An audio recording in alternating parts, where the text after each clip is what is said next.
Ladies and gentlemen, today's show is of a topic that I have grown dear to in the last several months. Basically, it's a new topic for me to discover in my lifetime. And if you would have asked me what a narcissist is by definition 6 months ago, I wouldn't be able to give you 3 definitive answers. But however, at this point in time, over the Christmas holidays, about 2 months before that, I have been being stalked by a narcissist. But I didn't know that it was a narcissist or what to call it, although I know what they call itself. Okay, so we're going to use the terminology as if it's a block of wood or something of that nature, because it is not, according to on the internet, after researching the concept of narcissism, narcissists, sociopaths, psychopaths, flying monkeys. Some people believe that the narcissist is possessed by a demonic force and that it's actually being controlled by a non-human. And that, after a lot of research and a lot of thoughts on this narcissist slash psychopath slash sociopath slash flying monkey that has been stalking me on the internet for the last several months. And then after going to multiple videos describing demonic possession of narcissists and or sociopaths and or psychopaths and or flying monkeys, one thing that seems to be true to form is that they all have the same characteristical traits. And we're going to discuss some of those characteristical traits, and you will be able to make your own decisions as to whether or not a party that may or may not be discussed is a narcissist, whether it's in fact demon possessed, would be something that you would have to watch the videos I have watched over the last several months to see that there are about 100 common characteristics known as the cluster B. Cluster B as in boy, or B as in Bravo, characteristical traits of a narcissist.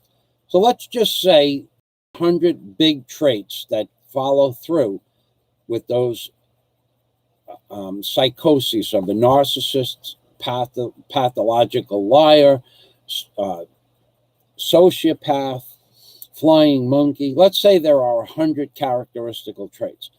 In order to be, and let's say that your objective goal was to be the best narcissist possible. Well, that would mean that you would probably have to watch all of these videos and then take notes to be the perfect narcissist. But the concept of demon possession and or the concept that a narcissist or sociopath and or psychopath and or flying monkey is demon possessed allows you to see much deeper into the mind of a narcissist, because it's not genetic, although I have been told the possibility that these characteristical traits could be genetic. It would seem to me unlikely that the past history of these cluster B personalities would be genetic. How many traits, how many eons of time would it take for these characteristical traits to become instilled in a genetic format? It is, however, much more convenient and possible to say that part of the universe, or especially the demonic or satanic spiritual force of the universe could and has taken over personalities before in the past. That is pretty much a scientific and proven fact. There's thousands and thousands of cases of demonic possession and what they call when they remove the demonic possession from the person. I forgot the name of it. If someone wants to put it up there, they removed the demonic. What was the name of that movie with the what was the name of that movie back in 1977? I remember the movie, The Exorcist. There have been thousands of cases of exorcism by all religions and all philosophies, because the concept of possession is in fact a very real and very, very well-known statistical fact over the course of not just the last 100 years, but over thousands of years. So thank you. You guys, thanks for stopping by, but I'm not going to stop the live stream to read the comments, but you're welcome to keep the comments clean. No names, no channels, no direct inferences, please, to who you believe is a narcissist and or in the cluster B personality. So, studying narcissism and possession and listening to about 25 different videos, and I'm going to show you a list of these videos now. This is just one person whose page I'm going to go to. Okay, this fella here, he does videos on narcissists, and he's written papers and books about that. And the name of his channel is Sam Vaknin. Okay, and this video in particular is how to manipulate the narcissist. But he also does other videos unmasking narcissists, psychopaths, and their abuse with Ruth Jacobs in Cambridge University. Then there is this gentleman, Richard Grannon, who does covert salad narcissists, how they use words and to destroy personas or persons. 15 traits of people pleaser syndrome. That's about narcissists as well. Idealized, devalued, dumped, discarded narcissist. Understanding narcissism. Toxicity of social media. How to keep the wrong woman out of your life, aka a narcissist. This will hurt the narcissist. Now, this guy here,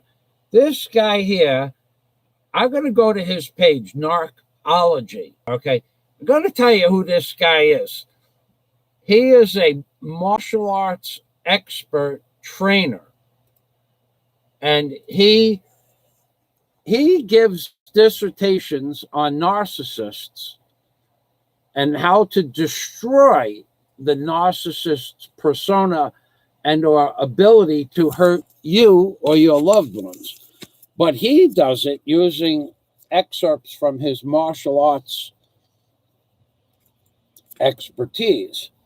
So, and he has some unique. I'm not going to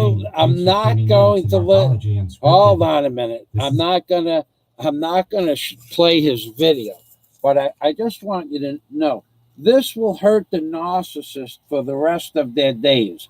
Psychology of a covert narcissism.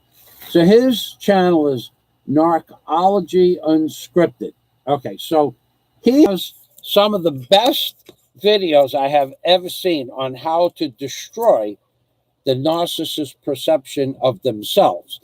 And he is completely opposite of what is called no contact with the narcissist, which I have in the title of my video. This man, goes after the narcissist tooth and nail, and then describes mentally what he's going to do to the narcissist by using martial arts moves and techniques. So he is this man is going directly after the narcissist. And that's one method that not just that gentleman that's in this picture here, not just this man, but there are about 5 or 6, maybe 7 people just like him that have the direct contact with the narcissist to destroy their persona, only mentally, of course. So there are 2 trains of thought. I couldn't fit it all in the title. One is no contact. So that's the easy one.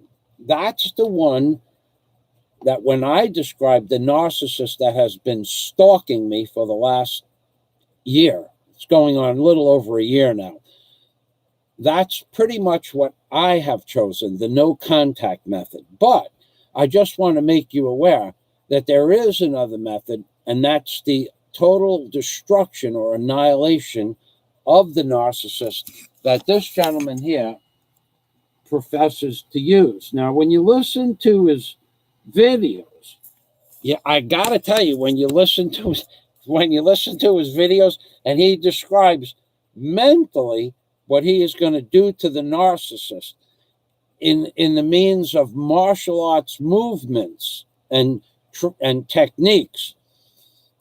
If it doesn't make you laugh, it's going to make you cry till you laugh, because this guy, he wants the mindset of a narcissist to cease to exist.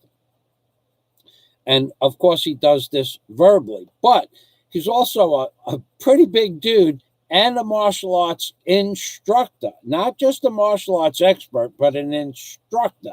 And then he has videos on that as well. So he takes the no contest or no contact aspect of narcissism to the other side of the spectrum. But for today's show, we're going to shiny music. Thanks.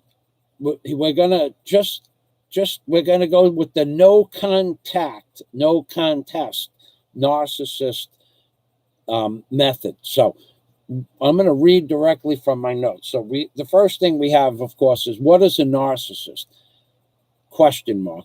How to use no contact rules to combat the narcissist / sociopath. So this is the one we're going to go with, the no contact rules. So the no contact rules are pretty simple.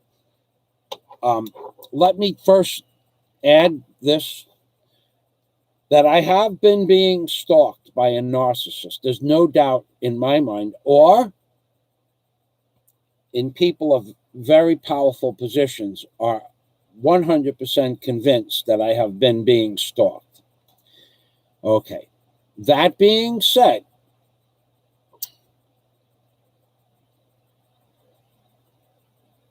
over 100 individual videos and or commentaries and or uploads have been downloaded and documented, proving that I have been being stalked.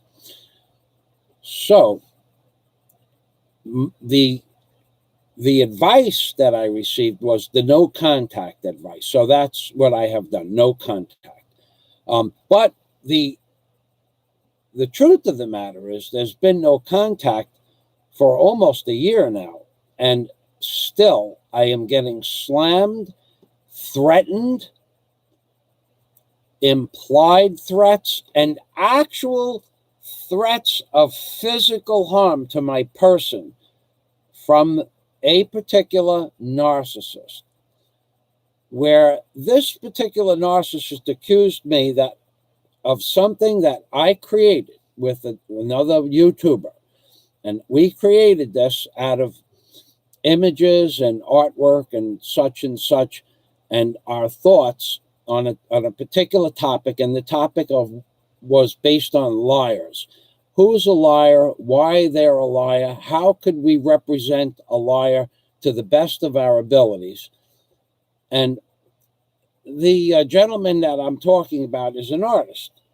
So he came up with some artwork, but like making a distorted really distorted face, something that would hardly look human, and with huge teeth coming out of the mouth and so on and so forth. And I looked at this art and I said, "Nah, that doesn't represent a liar." And typically narcissists and sociopaths and psychopaths and flying monkeys, they're liars. So I said, let's do something different. Put the lips vertical, make the lips vertical. And then, so this is the end result of about 3 or 4 weeks of bantering back and forth. This is the end result. We came up with a pair of vertical lips resting on a chair. And then it says drama queen on it. Because typically a narcissist is a drama queen. And they never, ever rest. They don't sleep. They don't eat. They don't drink. They don't do anything without looking for their next, what is called supply. The supply is people giving them feedback on their narcissistic, psychopathic, sociopathic, flying monkey personifications that exist within their mind, along with the delusions of grandeur. So they don't rest. They're like the Terminator. They don't stop. They can't stop. They have to have constant adulation. They have to be praised day and night. That praise can come in the way of, on social media. It could come if they had a social media account on Facebook and they abused somebody on Facebook. Let's say an 11-year-old girl. They abused an 11, and the girl writes back to them, "Why are you talking to me like that? I'm 11 years old." And they went back and forth with not only the 11-year-old girl, but they went back and forth with the girl's friends who said, "Leave this girl alone." And for 92 comments, they belittled and berated not only the 11-year-old girl, but they belittled and berated the people that were trying to protect her on a social media account. That, to a narcissist, all of the negative comments against this implied or so-called narcissist / sociopath / flying monkey, all of the negative comments directed at that persona, the narcissist and or sociopath takes as a kind of praise. And that praise is what is known to a narcissist as supply. They supply, those negative comments supply the narcissist, sociopath, and psychopath and flying monkey. It supplies them with fuel to continue their quest to be the greatest narcissist possible. So now let's get back to demonic possession of narcissism, because that example that I just gave you is just an example of supply. Let's go back to the demonic possession of a narcissist, which is so easily discovered if you put demonic possession and narcissists in. I'll do it right now to show this to you. We'll come up with quite a few things. You're not going to believe how many things we're going to come up with. Let's just say that we go to this channel here. Let's go here. We'll just open up a new link on the page. And we won't listen to the video, but I'm going to put in demonic possession sociopath or demonic possession narcissist. And you're going to see that this is real. Okay, so we're going to put down narcissist, N-A, narcissist, demon, possessed.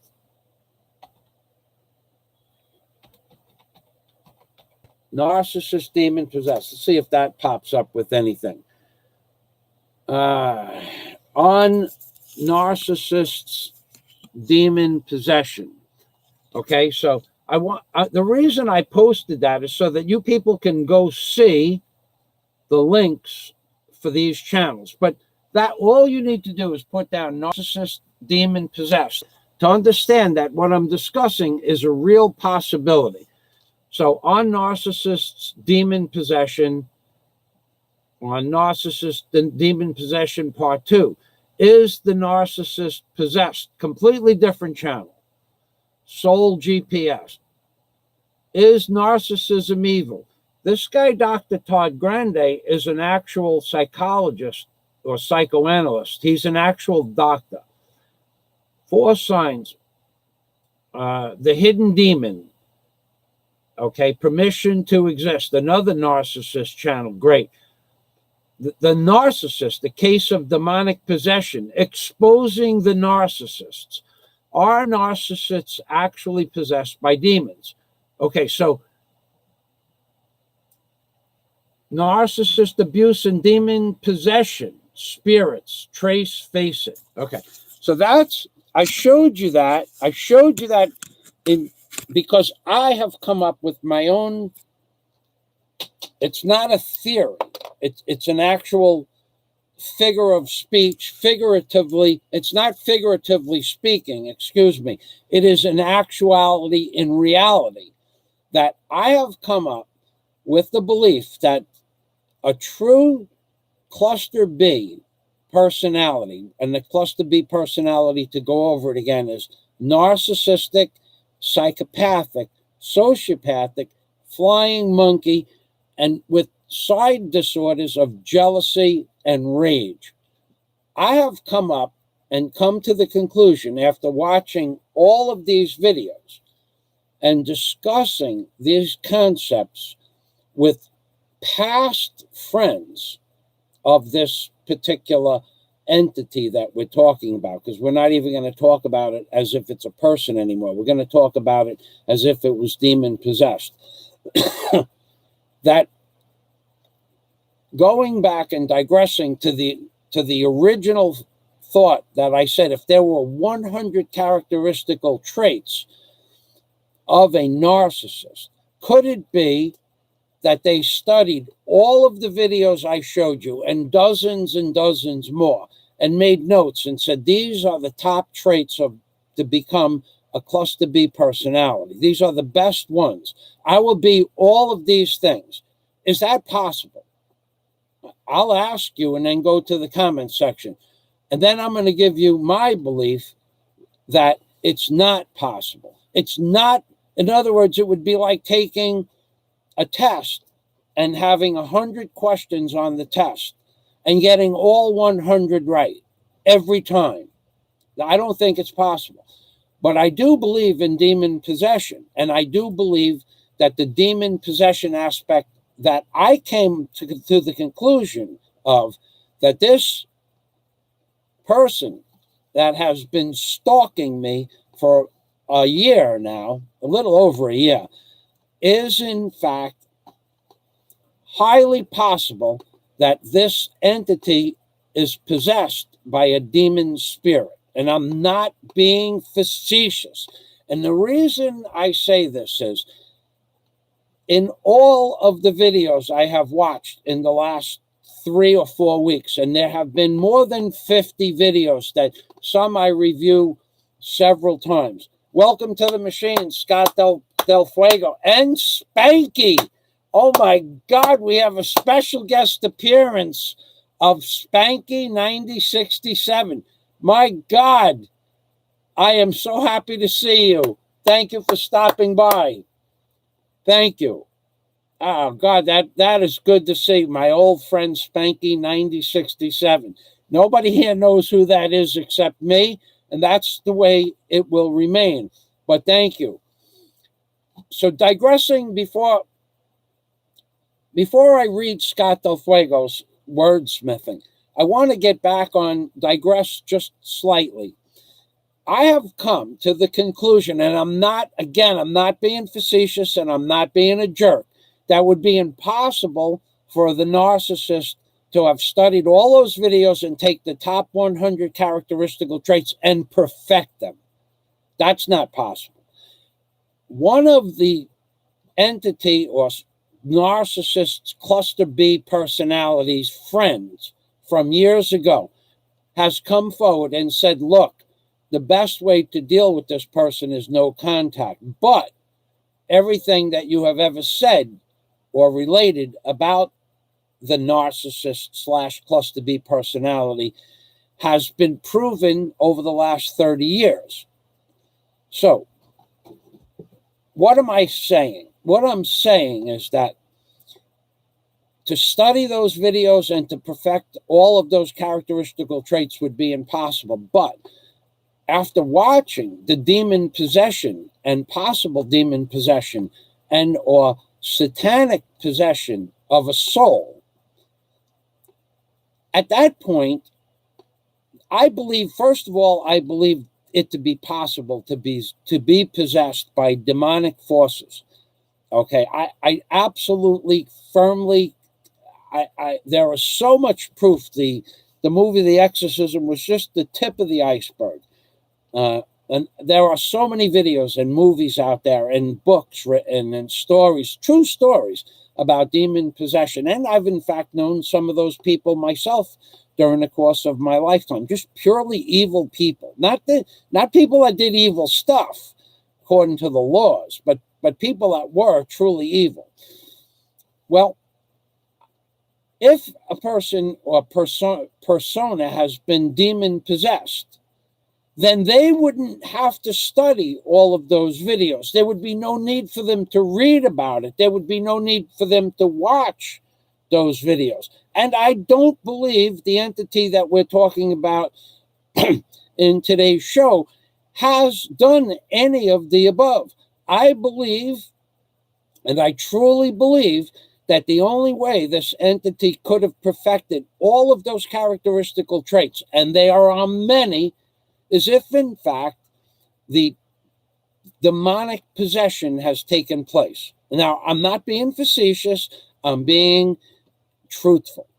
There is no way that what this person stalking me has done for the last year could be considered anything but evil. To go so far as to state that I, Michael Fazio, went to Bangkok to meet underage bar-fine girls in a bar in Bangkok, and then to bring those girls back to the Philippines as indentured servants, when nothing like that is not, it wasn't even possible. I don't have any record on my passport of me ever being in Bangkok. It was totally fabricated. That's evil, in my opinion. That's evil. To go so far as to say that Michael Fazio stinks, smells like dead, rotten flesh, all of which has been recorded, by the way, and to say that Daisy May left me because Michael Fazio stinks like dead, rotten flesh, and that Michael Fazio is possessed with flesh-eating bacteria, and Daisy left me because of an imaginary flesh-eating bacteria that I had on my body. That's evil. That's not just wrong, it's evil. And then to say it, state it over and over and over and over for months on end, that's, in my opinion, evil. It's not wrong, it's just evil. And then to say it with glee on their face, happiness that Daisy left me because of this stench that I have on my body, and to say it repeatedly in multiple videos, that's evil, in my opinion. So I believe that the possibility of demonic possession is real, and I believe this person or entity or thing is in fact prime candidate for demonic possession if it isn't demonically possessed already. And now I'm going to read Scott Del Fuego, and then I'm going to go to the cluster B personality traits that have been perfected by this narcissist. And then I'm going to tell you what no contact means, the no contact rules, because as opposed to the gentleman that wants to destroy the narcissist verbally. There is the other side of the coin: no contest, no contact. Now, for weak-minded people, or people that just don't have the time, wish, want, will, or desire to fight a losing battle, because arguing with the narcissist is a totally useless, worthless endeavor. However, if you choose to have a battle with the narcissist, make it along the lines of no contact. Just state what you have to state. Don't mention the narcissist's name. That is part of their supply. To mention the narcissist's social media account, that is part of their supply. Their supply that they need to exist. And I'll tell you how to destroy that supply emotionally and or non-physically in a moment. So let's read this great Scott Del Fuego, his words of wisdom here. Viewers, don't be surprised at anything Mr. Fazio has decided to take on the scourge of narcissism. With thorough research, in-depth reading, and his brilliant mind, he may eliminate narcissism from the lexicon. He may discover a way to eliminate narcissists from functioning and drive them into renouncing their disease. With the genius and drive of Fazio, anything is possible. Thank you, Scott. And then we have Spanky 9067. What a pleasant surprise. By the way, Spanky, I hope you're still here. I have tried to call you multiple times over the Christmas holidays, and it says that your phone is it gives you the phone number, and then it says that your voicemail is full. But probably 4 attempts just before and after Christmas. And then after that, I've been going back and forth to the city to do some things. So thank you very much, Spanky. I have tried to call you. I don't know how to get in touch with you unless you turn your phone back on. I'll call you after the show, which isn't going to be much longer. Michael, thank you, Scott. You may be onto something. I'd love to throw some holy water on that entity and see the result. So there was a movie. Oh, God, it was a great movie. I forget the name of all these good movies about possession, demon possession. It starred Keanu Reeves. It was that one where the lady was in white. She was a white angel, and at the end she got blown up. It was a really cool movie. Does anybody remember the name of that movie? It was a really cool movie. But that was demon possession, and that one was very close to being the truth, because it had voices in the head and demonic writing, automatic writing, and things like that. This is a very real subject, this demonic possession. It's much more real than anybody could possibly imagine. And growing up in New York City and meeting so many people and knowing so many people and just being in business and communicating with so many people and having literally hundreds of people on and off work for me, I came across every type of personality, including the cluster B personality type, some of which were good carpenters or good mechanics, and I hired them and they worked for me for a long time, but they were mentally challenged and they had mental aberrations beyond your conception.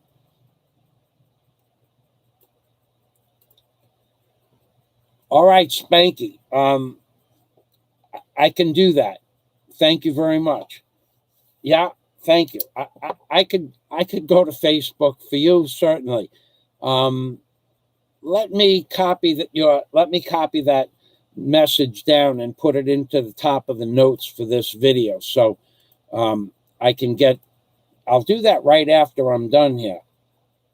Okay, so I'm going to put that right under the title, and I'm going to make it really big. And I'm going to color it green. I'm going to go to my home. I'm going to go bold. I'm going to underline it. I'm going to make it really, really big. And then I'm going to make it green, like that. Okay. And then when I read my notes, because I have notes for tomorrow's narcissist video on my next upload. Thank you, Spanky. Okay, so getting back to my notes, which is what I said.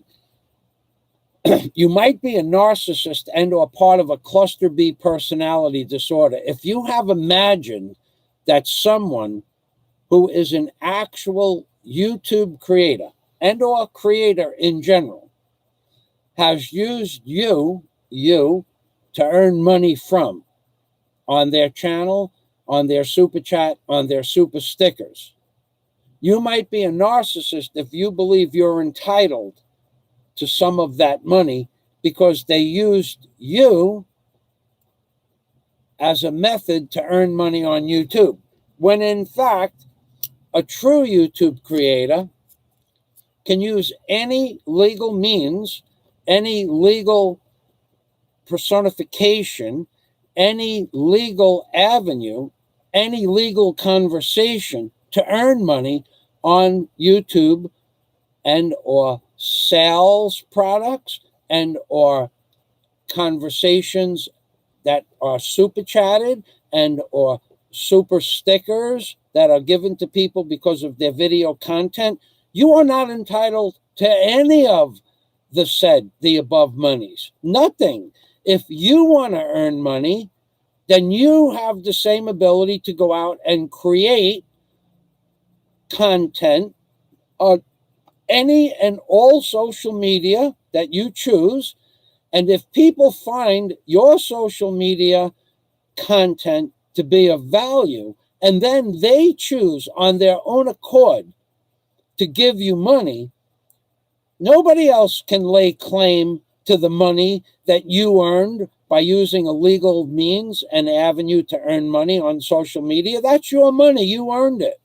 But you might be a narcissist if you imagine that someone who is an actual YouTube or creator has used to earn money and then goes so far as to threaten to go to that person's house and demand an undisclosed amount of money with the threat of violence if they don't give you what you want. You are a narcissist / sociopath / psychopath. And the fact that you're going to bring people to the third party's house to do physical harm, you are employing flying monkeys that you said would videotape the event, and that Fazio better have the money ready when you get there, or you're going to knock him out. That is a total description of a narcissist and or psychopath and or sociopath with their flying monkeys. That is a prime example of the cluster B personality disorder configuration. And it might be an example of demon possession that you believe you have that right with no legal authoritative contract to get said money, just to stand in front of somebody's house and threaten them with violence, and that you're bringing other people to back you up and to make note of the event. That's the cluster B personality into the fullest extreme. And in addition, you may have committed a crime if you did that. Now we're going to go to my second note. That's my first note. Sorry, getting a little backed up. The note, now we'll go to the no contact rule. And that's why I chose the no contact rule. Do not reply to the threat of the narcissist on any social media directly. Don't reply. Like if I was to say, oh yeah, come and do this or come and do that, that would be a reply. But if I make note of the threat, both recorded and documented, and then throw it back at the narcissist and or cluster B personality. That's pretty much along the lines of no contact. I'm just making the supply go away, in my opinion. I could be wrong, but either way, the previous event was true. It happened. It's been documented, and that person may have committed a crime. We'll find out in the near future. So, the no contact rule, if you went to the extreme of the no contact rule, you would crawl into a hole and just forget the person existed. And that's okay too.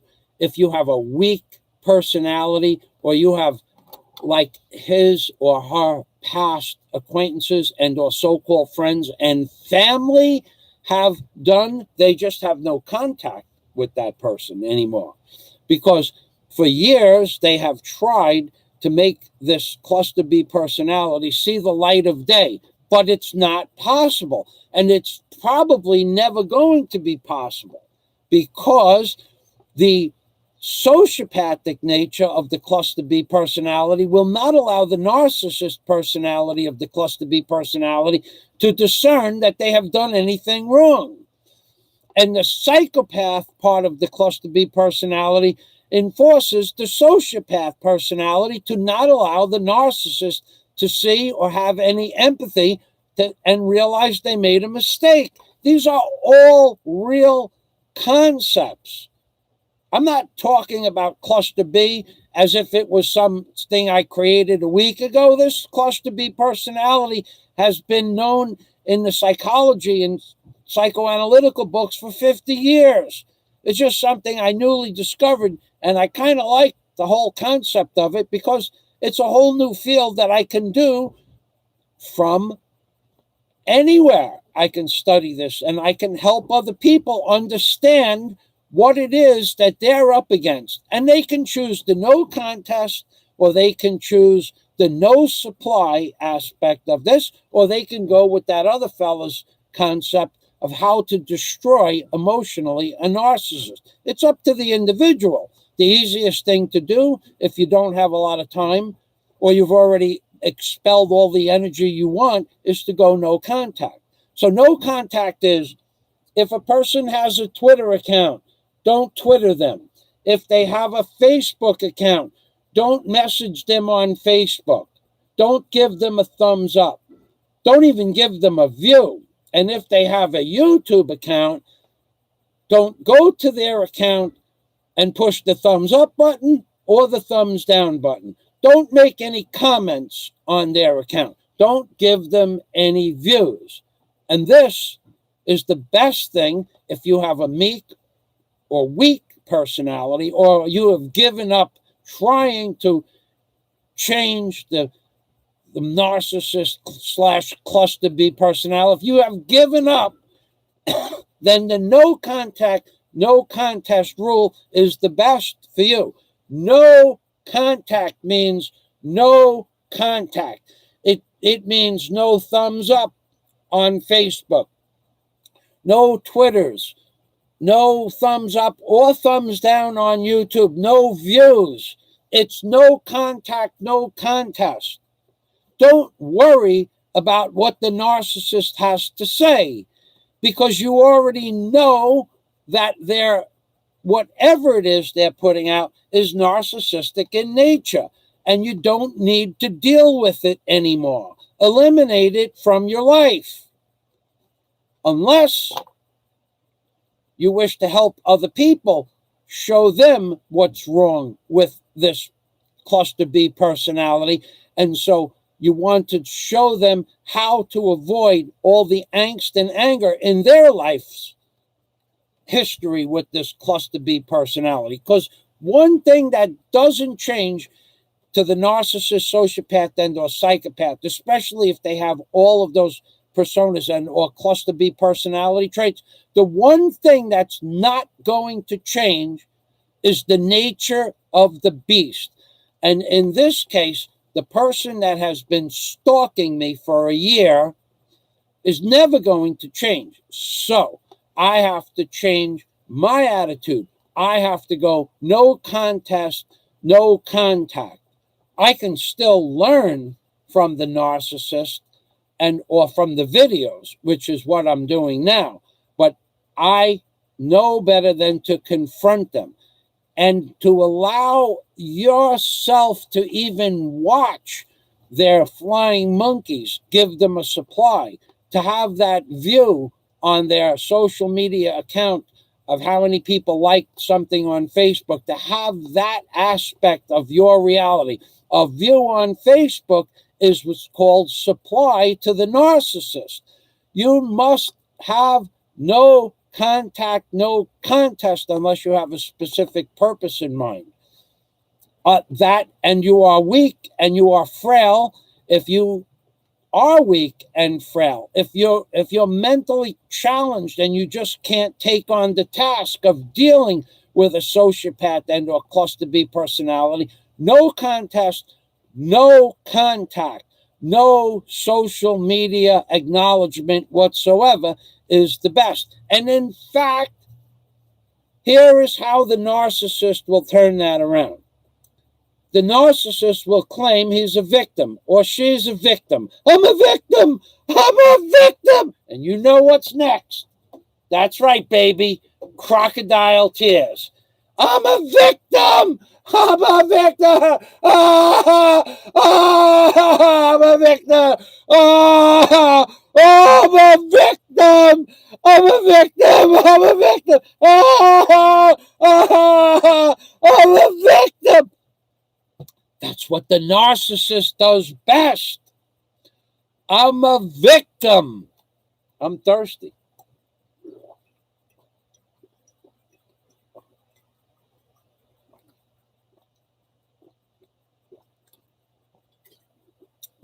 They cry crocodile tears. And then they threaten you with crocodile tears for exposing their persona as demon possessed, possibly, and or narcissistic, sociopath, psychopath, flying monkey, cluster B personality to the T. They cry, I'm a victim, I'm a victim. And you know what's next? I'm a victim, I'm a victim, I'm a victim, oh God, I'm a victim. Oh, I don't know what to do. This is what they do. Now, if you play into the I'm a victim, if you play into that category, we're going to open up a new discussion. Hoovering. Hoovering. Hoovering. Hoovering is when the narcissist says, I'm a victim. I'm a victim. I'm a victim. And you believe it. And you go back to confront the narcissist again. He has hoovered you. And it came from the Hoover vacuum that he has sucked you back into his negative place of existence. You have been hoovered. Hoovered. I will show you what that means. Okay? We're going to Google that. Let's go over here. Let's minimize this. Narcissist, demon possessed. Okay, so narcissist. Let's open up another video on narcissist demon possessed. Right, we're just going to open that link up so I can look up on that page at the top in the search engine. I'm going to show you what the word hoovering means. Okay, so wait till this page opens up. Hey, YouTube. Hey, subscribers. Thanks for tuning in. Hold on a minute. We're gonna go to the top page. No, right here. We're going here. Narcissists. I can't see. I have crocodile tears in my eyes. Narcissist. Narcissist. Narcissists. Hoovering, Hoovering. Narcissist hoovering tactics. Narcissists hoovering after discard. Narcissist hoovering examples. Narcissistic hoovering techniques. Narcissistic hoovering mother. Hoovering after the silent treatment. let's go, because that one is the no contact. Okay, so let's just go. Let's see what that has to say. And okay, so no contact and hoovering after the silence treatment. How to stay strong. 3 things to do when a narcissist hoovers. Okay, so let's, I could put that in today's show notes. Hold on. I could put that in, la la la la la la la la la la la la la la la la la la. Okay, I could put the name of that title in there, and then I'll put that in. I didn't copy that down properly. Hold on a minute. We got to get back to that page. Okay, 3 things to do when the narcissist hoovers. So the way I do this is I copy the title. Now, if you want to copy the title in the link, you want to get that so that it's easy, you paste it in as a comment, right? But don't make the comment. Okay, then scroll down 1 line, and then you go up to the top of the page right here and cut out the link, and then paste it under the title. And then, while I'm actually now teaching somebody how to do this, you copy it. Okay, then you cancel the comment, and you go back to my page, okay, and then you paste it in the bottom, as I always do, and make sure there's a space between the word hoovers, and okay, and you cut that out, and you copy the whole statement, copy that, and now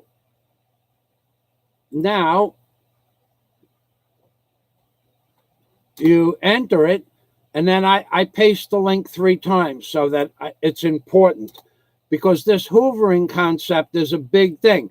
When you go back and confront, if after 6 months, and the reason that I'm talking about this hoovering is because what the narcissist will do is you will have no contact with the narcissist.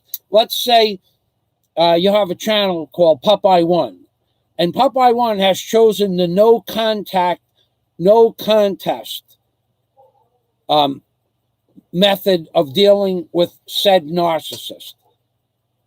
Well, what the narcissist will do is now 6 months, 3 months have gone by, and Popeye One has no words to say about the narcissist. Nothing.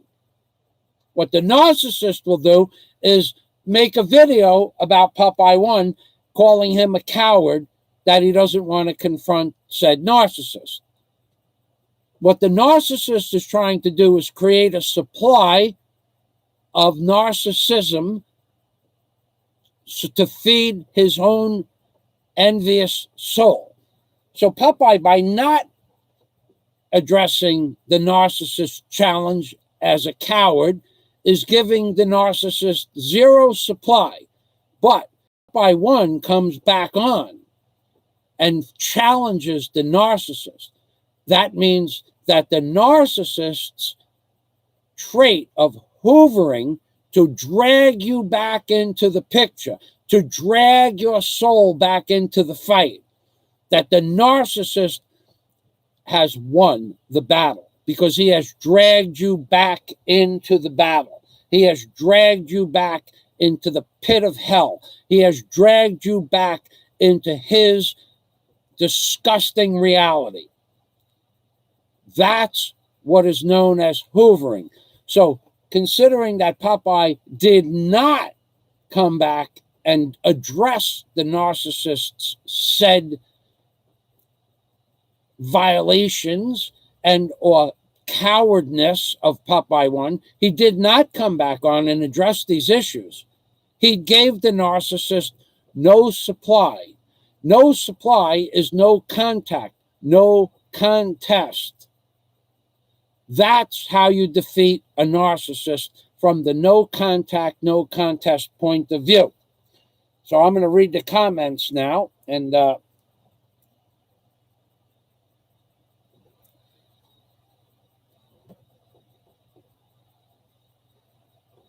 hello, Michael McFarland. Welcome to the machine.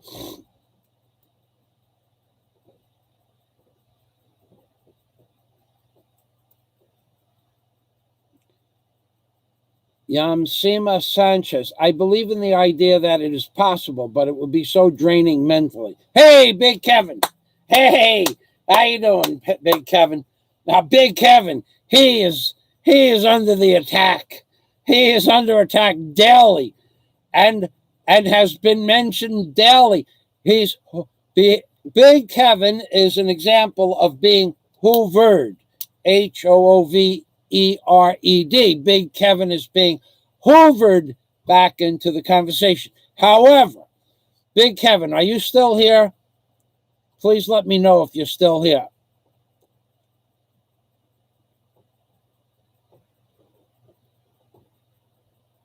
Pinway Ahoy, say hello to Big Kevin. Shout out to Jack Thompson. Let's see. Big Kevin, are you still here?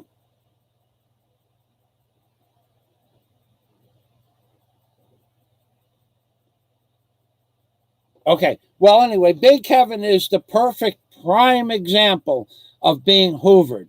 And Big Kevin is like that other guy, the martial arts expert, who's not going to deal with the no contest, no contact. Because Big Kevin, even though we have had our differences, and they were several major complications in our relationship, Big Kevin is, in fact, more of a man than any of these so-called YouTube personalities with sociopathic cluster B personality traits, okay?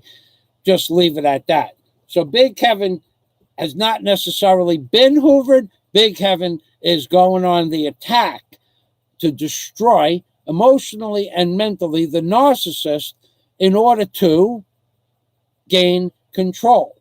Now, he confronts the narcissist in a more direct manner than I would suggest because of certain rules and regulations, but that's his choice. And so far, it looks like Big Kevin is on the top, so to speak. So what we're going to do is I'm going to go back to my notes, and I'm going to move. Hoovering has been explained. Supply has been explained. No contact has been explained. And then we're going to go on to you might be a narcissist if you believe.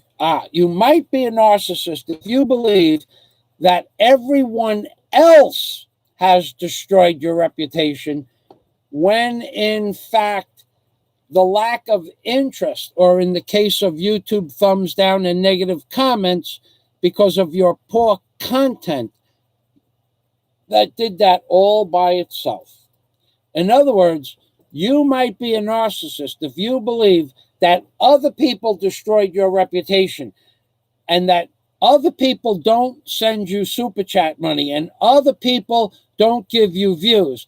And you might be a narcissist if you blame that on somebody like myself or Big Kevin or a multitude of other channels like Popeye or Dave or anybody. If you blame it on all of those other people, if you blame it on everybody else and take 0% of the blame, you might be a narcissist / sociopath / psychopath / flying monkey, and you might be the atypical cluster B personality. That's what you might be. If you have been on social media and have never wronged anybody ever, and of course, for years, you are a victim. You know what's next. I'm a victim. I'm a victim. I'm crocodile tears. I'm a victim. I'm thirsty. I'm a victim. I'm a victim. I'm a victim. Oh, God. You might be a narcissist with the cluster B personality traits of a psychopath, sociopath, and flying monkey if you believe that everybody else is the cause of you not collecting super chat or getting high view counts. And you might be an atypical sociopath, psychopath, narcissistic, atypical flying monkey, if you believe it's your right and or duty to go after all of the so-called implied characters that have destroyed your channel, but it's not okay for anybody to talk about you or your social media accounts. You might be an atypical cluster B personality if you believe it's perfectly okay for you to diminish, demise, belittle, berate, malign every other person on social media as being critical of you and how wrong they are. That there are 25 people on social media that don't like you.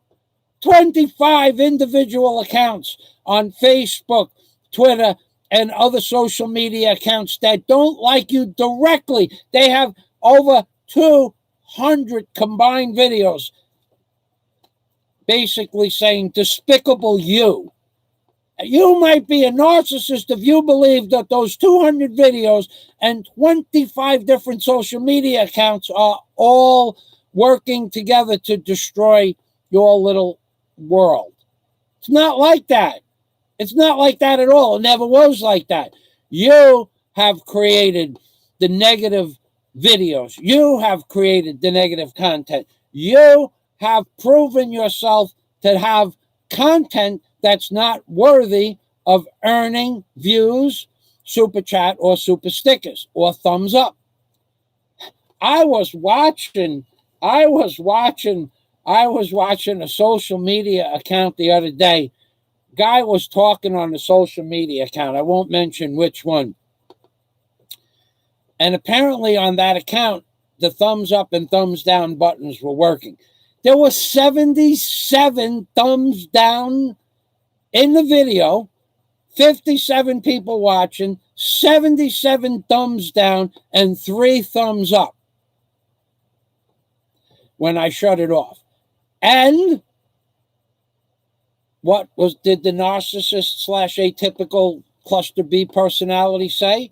Look at this.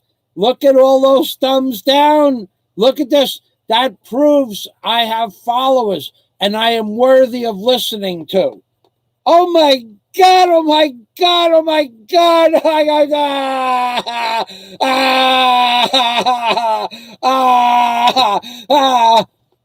You can't teach a narcissist new tricks. I need more water. I need more water. Let me go back to my comments here. Big Kevin, I just was talking about you, that you are being hoovered. You are being trolled. Hoovering and trolling is another word. You are being hoovered back into the conversation by a so-called atypical sociopath cluster B personality.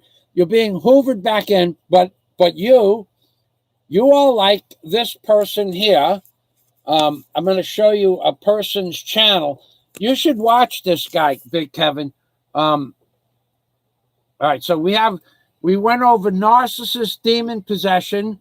We went over narcissists hoovering, and now we're going to go over this guy here, Big Kevin. I'm going to copy this guy's channel down. I want you to watch this guy. I'll just give you I'm going to give you the name, and then you go to this guy's channel. This is you, Big Kevin. You are in the battle. You are in the battle. Let's go to his let's copy this down. Let's copy that. Let's go to his channel.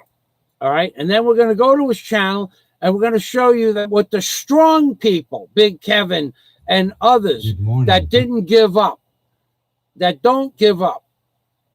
Okay, look at this guy. What will the narcissist do if you succeed? Psychology. 2 ways the narcissist mimics closure. The reason narcissist ignores you. The narcissist will envy you forever. Let's go to his videos, because Big Kevin, this is you. I'm going to find the video of you in this guy's video list. The no contact psychology of covert narcissists. There's a word in the video. I gotta have to look it up. I'm gonna have to go to this guy's page here, and I'm gonna look up the word destroy. Destroy. This guy is great. If you want to fight with a narcissist, this is the channel that you go to learn how to fight. He's a martial arts expert, and he's a martial arts instructor. And he tells you if you want to destroy a narcissist, he tells you how to do it and how he would do it using martial arts terminology. So let's find out if that comes up with anything, the word destroy. I'm pretty sure it is. Here it is. Destroying the narcissist and delivering from them ultimate pain and regret. Okay, so this is the video I want to go to. So I want to open this. This is a great video. How to destroy the narcissist and cause them the ultimate pain and regret. And this guy teaches you how to do it in this 27-minute video. So Big Kevin and anybody else that has the need that they are, or the understanding that they are being stalked by a total sociopath, narcissist, cluster B personality. If you want to figure out how to counteract those characteristical traits that you are being stalked by a narcissist and or sociopath, this guy's channel right here, Narcology Unscripted. Narcology Unscripted. This is the guy you want to go see to watch his videos. This is the guy. Okay, so Jeffrey Fleischman. No, we don't really mention names here. Not about that person at all, Jeffrey, to answer your question. Zun Su, you are trolling me. One more comment from you on a trolling nature, and you will be removed permanently. One more. The Big E in Cebu. I heard about your channel the other day. I forgot where. What is the motive of the stalker? The motive of the stalker is the fact that they are cluster B / narcissists, sociopaths, psychopaths, and or flying monkeys. That's their nature. Their nature is to stalk for the mental supply. It's called supply. You missed the beginning of the video. I'm not going to go over. The supply of attention. Supply can be attention in the form of verbal attention. It could be the attention in the form of video. It could be the attention. It could be the attention of negative comments to something they made or talked about or created or talked about on social media. Any attention to a narcissist is supply. If it's good attention, then an adoration, that feeds the psychosis of their delusions of grandeur. If it's negative attention and or criticism and justifiable criticism, that also feeds the narcissistic and sociopathic and empathic nature of a narcissist. And that will lead to the fact that 500 people make a negative comment about the narcissist. And they're all in agreement that this narcissist / cluster B personality, they're all 500 people make a comment negative about this cluster B personality. The cluster B personality will believe in their delusions of grandeur inside their little minds. They will believe that they have achieved a kind of greatness in this world by causing pain, anguish, angst, and or maligning of other people's personas, even though those people didn't deserve to be maligned or criticized for anything. They've never done anything to anybody. But to a sociopath, 500 people saying you did something wrong is an enforcing of their psychopathy and their cluster B personalities. So 500 people say you did something wrong. The average person is going to say, geez, maybe I did something wrong. No, that's correct. The average person would. But a sociopath would say, no, look at me. I'm a champion. And the people believe me to be a champion. They love me. They want more of this. And more is more criticism of weak people, more criticism of innocent people, men, women, children, more criticism. That's the negative comments give them what is called the supply. The supply is the criticism, and the criticism gives the ability to continue with the criticism of non-deserving people. My girlfriend, Daisy May, ex-girlfriend Daisy May, was a perfect example of this. For over a year, I have been stalked by a cluster B sociopathic / narcissist / psychopath, and so has Daisy May. For over a year, this person didn't stop with the negative comments. This person tried to find out information about my past. He tried to find out information about Daisy May, talked about Daisy May's new boyfriend, talked about who's Daisy dating after we broke up. I don't care what Daisy does, but he kept making social media mention after social media mention after to make me jealous, when in fact I have known since day one everything that Daisy May has done or said with anyone and everyone else.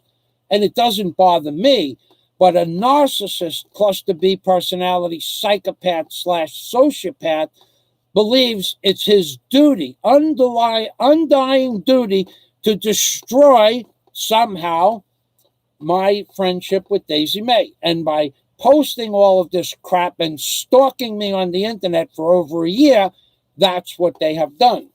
And then when all the people that come onto that social media account and help the narcissist, and you see who is helping them, accounts with no names, accounts with no videos, accounts with no liked videos, accounts with no playlists, they're all troll accounts. That is also known as supply, but it's also known as a flying monkey. The flying monkeys, aka troll accounts with no data on their account, that say to the sociopath, typical atypical cluster B personality, that, oh, you're doing great. Yeah, it's really bothering Fazio. You're destroying his relationship with Daisy May. That's a flying monkey, to give them positive feedback. But when that flying monkey disappeared for other reasons and neglected the narcissist, atypical cluster B personality, when that narcissist's flying monkey and the other flying monkeys associated with the original flying monkey, or the world's most famous flying monkey, when they abandoned him or her, they went on the attack, not just once, not just twice, but days on end, attacking their ex-flying monkey, because the flying monkey realized it was an uphill battle and there was no gain to be had. So then the flying monkey went over to Big Kevin's channel. And I put an end to that as well by stating that this is wrong. And Big Kevin said, you know, Mike, you're right. That's gone on a little bit too far. We're going to have to cull these comments or delete the flying monkey altogether. And then once that calmed down, life is better. But Big Kevin has no sociopathic or psychopathic mental aberrations. He's just a regular guy that's moving through life, earning a couple of shekels here and there on social media, trying to make a living, trying to eke out a living, trying to scratch out a living like a chicken scratches bugs out of the ground. Big Kevin is just trying to earn a little bit of scuttle, a little bit of iron, some cash, some coin. He's not trying to do much. He's just trying to make a couple of people laugh. But this other guy, by by dragging Big Kevin back into the picture, has hoovered Big Kevin back into the picture. Now, as long as Big Kevin is a big boy and handles it properly, then Big Kevin is okay. But Big Kevin has to watch his P's and Q's because it can go too far. You can stretch a good thing too far.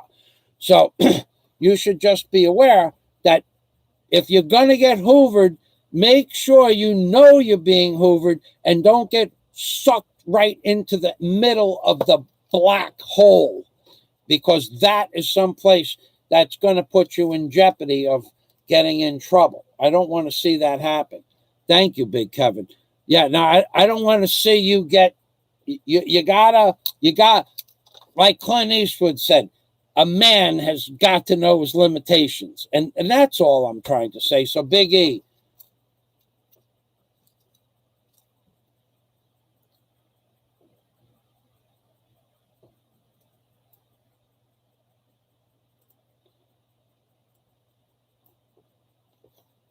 I don't know. I guess you could do that, Big E. Can't you simply hold the comments for review like I do and block anyone you don't want to hear from? Seems, well, I have a lot of people blocked, and then I have to read every single comment every time. I have people here that help me.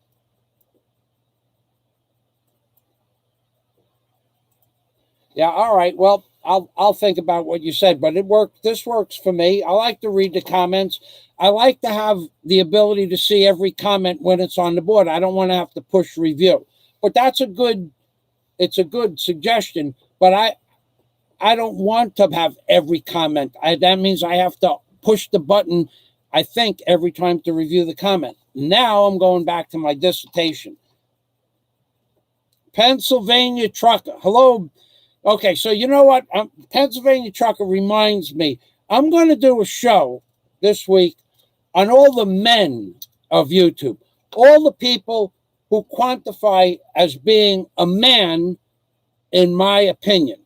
And I can assure you that the sociopath cluster, atypical cluster B personality is going to be left out of what I would consider manhood. Okay.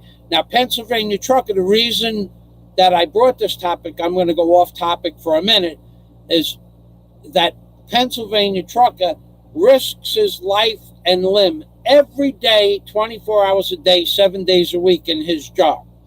I did the same thing for 25 or 30 years. Every time I went to work, my life was at risk. And I'm going to continue doing it until the hotel is finished. That's just the way I am. And long after that. And then I'm going to buy an airplane and give rides for money. I'm going to start a business for tours, airplane tours in the Philippines. So I'll be risking my life further. And I'll risk my life every day working on the construction of the hotel. And I've always risked my life. So Pennsylvania Trucker risks his life by walking around a truck at night in the snow, in the rain, with cars passing him at 80 or 90 miles an hour sometimes. And even if the car doesn't hit him, something could fly up from the tire track, from a truck. A rock can get stuck in a truck tire and then hit Pennsylvania Trucker at 200 miles an hour. Or a piece of steel, or a piece of a bracket that fell off a part of a motor, or a fender, or a mud flap can get kicked up and kill them. That's what men do. So I'm going to do a show on what men do. Scott Del Fuego, if he gives me permission, I'll tell you what Scott does for a living. I'll tell you about the men. Big Kevin has worked his whole life in construction, in the mining industry, with stuff that doesn't damage your body, but it kills you. Actually, it turns you into tomato juice. So being that Pennsylvania Trucker is here, it brought back, because I have a note, make video about real men and what constitutes a real man's persona, and then incorporate what the atypical cluster B personality does not have, for the most part. Now, there are cluster B personalities that do men's work, but most of them don't. Most of them are keyboard warriors, so to speak. People that make threats, arbitrary threats. I'm going to come and I'm going to do this and I'm going to do that and I'm going to do this and I'm going to do that and I'm going to report you and you're going to, and this and that. I got no crocodile tears. I'm empty. I got to get more. I'll be right back. 9 seconds and I will have a fresh supply of crocodile tears. Hold on. I got to be careful. The floor's a little wet. We have had an abundance of crocodile tears. All right, we're back. And we are back with a fresh supply of crocodile tears. So typically the atypical cluster B personality does not do man's work. In fact, typically a cluster B personality couldn't repair a door handle on a front screen door. They could not do a screen door repair handle. They could not put electrical wiring up to a ceiling light. Even though you can buy it, the track in any hardware store, you can buy a U-channel track that you just glue to the wall and you put the wire underneath. Most cluster B sociopaths and psychopaths are just keyboard warriors. They can't actually do any physical work. So Pennsylvania trucker does man's work. I, as an owner of heavy equipment, cranes, barges, tugboats, workboats, pile drivers, drill rigs, I risked my life, my entire life. Big Kevin working in the mining industry with huge pieces of equipment. You people don't understand. It doesn't have to be the person's fault. I worked on a job. I'll tell you what I did.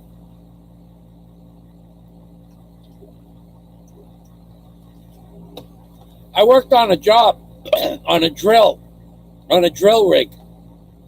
Okay, so I was not a blaster. I was not in the blasters union, but the blasters had their Cat 350 drills on my barge, and Ingersoll ran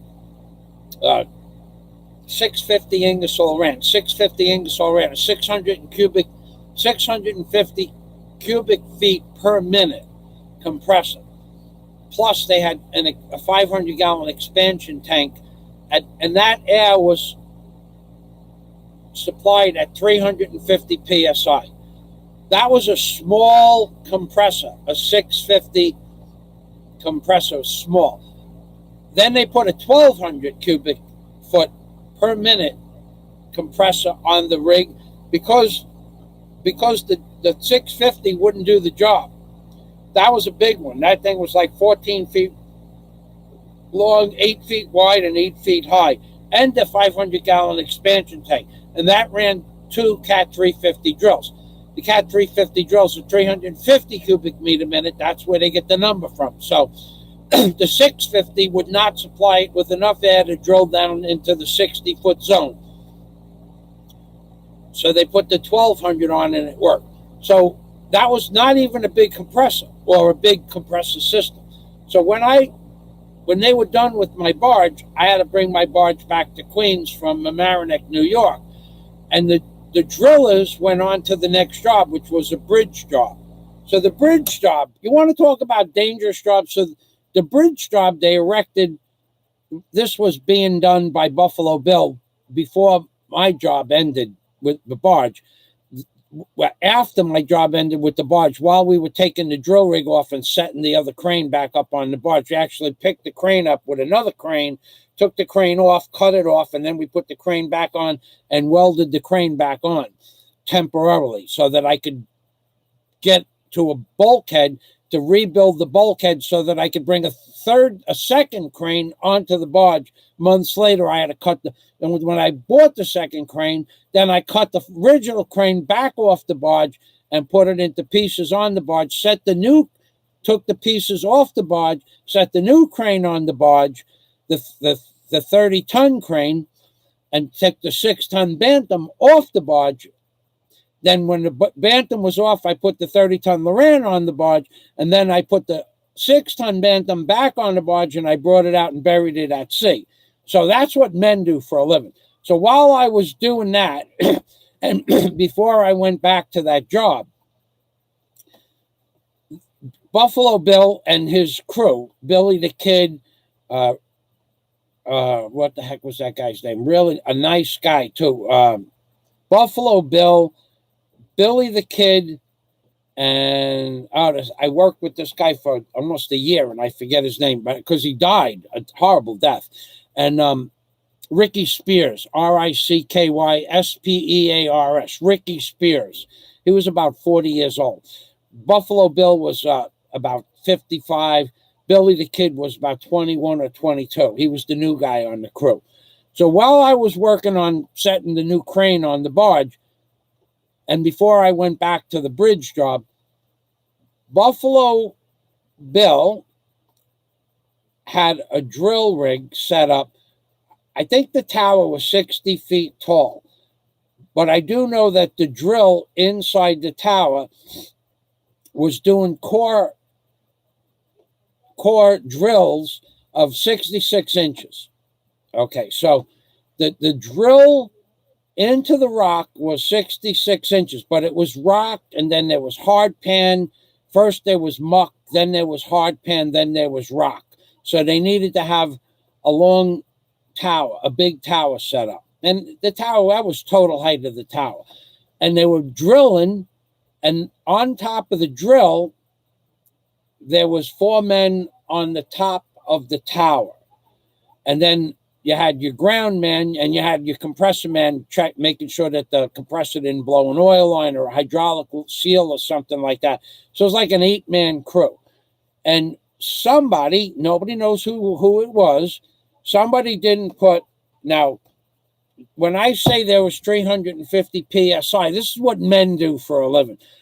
When 350 PSI of air pressure is, if you were to put a 350 PSI drill, air pressure hose, up against your hand like this, if you were to put it up against your hand, the first thing that would happen is it would blow the skin off your hand. Then it would blow the meat off your hand. Then it would blow the meat out from between the bones. And then it would blow the bones apart. That's what 350 PSI does to your hand. What happened was, when you put these two, and they were 1 1/4 inch, it was 2 1/4 inch hoses like this, 2 1/4 of an inch, supplied the pneumatic drill at the top of the core drill. And when you put these two hoses together, there's a 3/8 or 5/16 cable that is dogged off on one end of the cable, and then the cable goes to this side, and it's dogged off on the other side. It's a safety cable, so that in case the hoses blow apart, they can only go like this or like that. That's all they can do. Somebody forgot to put the cable on, or one of the hoses had a bad cable. I don't know exactly what happened, but the hose on the top of the tower blew apart, and the hose went like this across the top of the tower. It blew 1 man off the tower. He died. It blew him right off the tower. Now, you ever see a high pressure water hose, how it goes back and forth like this? But the hose is going back and forth like this very fast. It blew 1 man off the tower. It took another man, and it's kind of stopped on the man for a few minutes, and it blew out his internals. He died. A third man lost a limb from the high pressure air, and Billy the Kid jumped off the tower, off the side of the railing, and held on to the outside of the tower till they could shut the compressor off. He was a strong boy, Billy the Kid.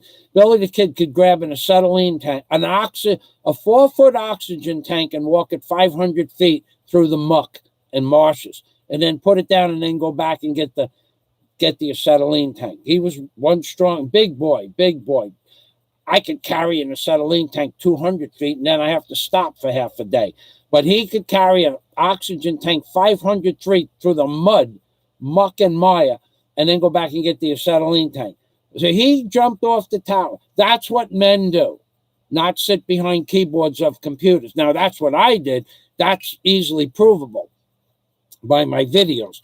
But cluster B personality / narcissist, they don't do anything like that. They go blah, blah, blah, blah, blah, blah, blah, blah, blah, blah, blah. And then when somebody slights them, you know what's next. Crocodile tears, baby. The cluster B, I'm a victim. I'm a victim. I'm a victim. I'm a victim. I'm a victim. That's what cluster B personalities do. I'm a victim. They'll even say I'm a victim. They'll even say it. I'm a victim. I'm a victim. Because they're narcissists, sociopaths, psychopaths, flying monkeys, and the atypical cluster B personality. And I'm thirsty.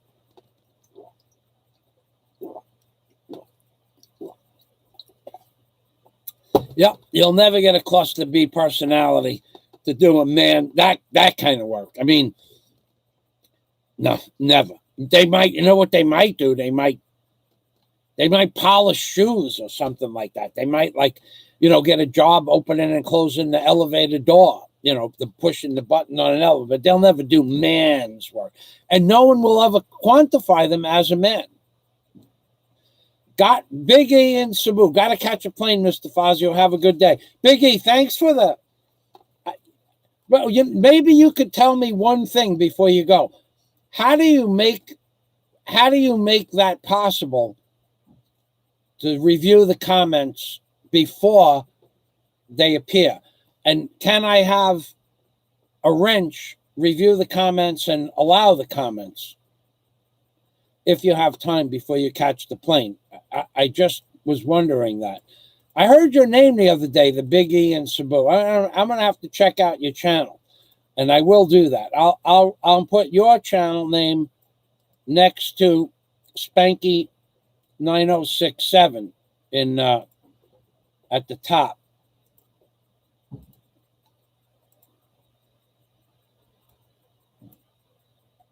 Okay.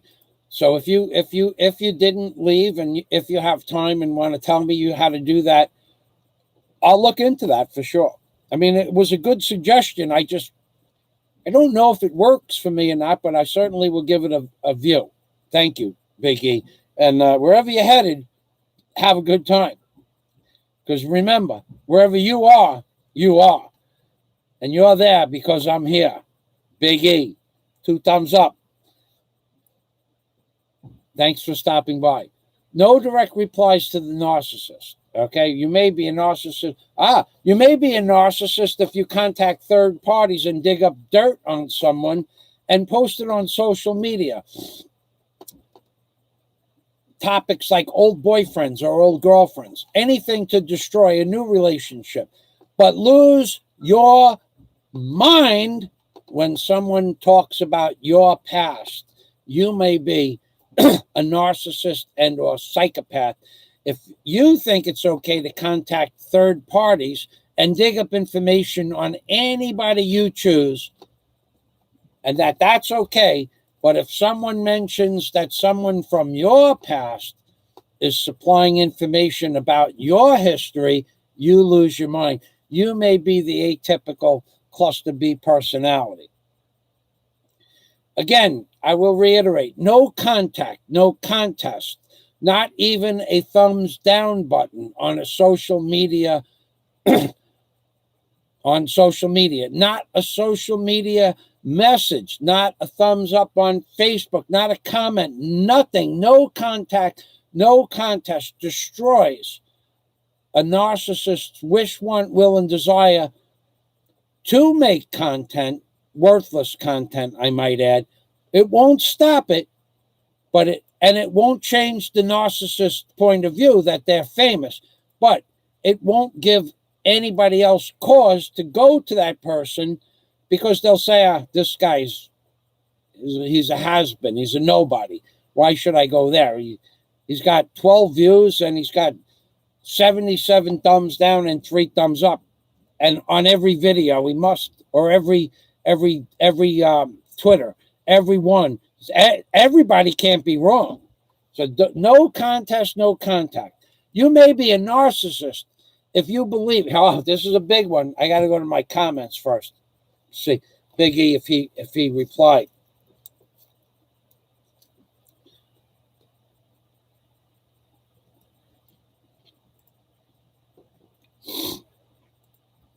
That's right, Scott. That was in the next one. That was in the next. You may be a narcissist if you believe hurting innocent people, or innocents, plural, to build your own internal, and it is internal. The view that Scott's talking about is not an external point of view. To build your own internal viewpoint of self as supreme is a cost you consider worth it. So let me read it again. You may be a narcissist if you got to read it again. Wait a second. I have crocodile tears interfering with my ability to see. Hold on a minute. The moisture is flowing off my eyebrows. Oh, that's much better. You may be a narcissist if hurting innocence to build your internal view of self as supreme is a cost you consider worth it. That's right, coming from an authority. And Scott Del Fuego is a physical reality of a professional in the field of understanding narcissistic and atypical cluster B personalities. He just doesn't make videos about it because of his job description. That's why he doesn't, but he would make much better videos than me. Plus a lot of other things. Holy macaroni. There wasn't a lot of crocodile tears in that one. Either that or I was thirsty. The crocodile tears, they evaporate like...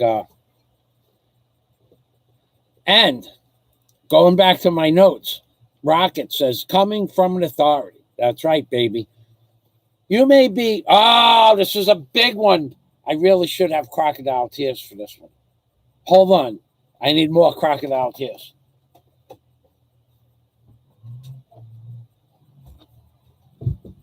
You may be a narcissist if everything that comes out of your mouth is slanderous and or criticism, no matter the person that you're slandering or critiquing or maligning. You may be a narcissist if everything that comes out of your mouth is slanderous and or libel. You may be a narcissist if everything that comes out of your mouth is maligning or threatening a third party for no good cause, no just cause. You may be a narcissist if you believe that Google, now we're talking about Google, we're talking about the most powerful or among the most powerful corporations in the world. You might be a narcissist if you believe you have Google's ear. And you might be a narcissist and or a sociopath and or psychopath with a flying monkey if you believe that the NSA, the CIA, the FBI, and other authorities are listening to your worthless dribble. You might be a sociopath, atypical cluster B personality if you believe the authorities are going to believe anything that you say. And in fact, you may have them bamboozled or hoodwinked for a while, but when they look deeply into your psyche, they're going to see by your countless, worthless, maligning, and attempts at destroying third parties, and your thumbs down, and the negative comments, and the amount of videos that you've put up and taken down. the amount of Twitters that you've put up and taken down, the amount of social media on Facebook that you've put up. Some of it you took down and some of it was copied to show the people what a narcissist and or sociopath you are. You might be a narcissist, atypical cluster B personality if you believe that you have Google's ear and that you're going to destroy other social media accounts. You might be a sociopath, psychopath, flying monkey, and or narcissist, atypical cluster B personality if you believe that somehow Google is going to believe and follow through with your wish, want, wills, and desires, because that just ain't never going to happen. And you might have a valid complaint that somebody may or may not look at as a valid complaint. But if you think that you're going to influence an entire community, you might be a cluster B, sociopath, narcissist, psychopath, / flying monkey, or with the flying monkey. You are not going to influence an entire community. When you believe you might be a narcissist or atypical cluster B personality, if you believe that single-handedly you're going to clean up the entire community, you are going to do this, and then each and every video you post, I'm working on cleaning up the community. I'm filing complaints. I'm long forming people. I'm doing what I can. Now YouTube and Google have to do their job.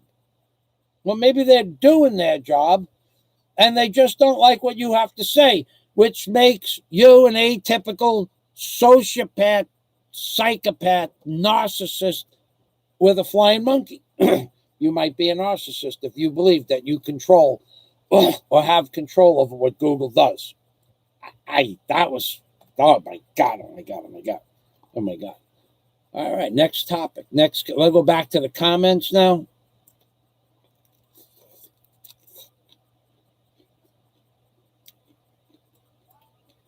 Big E.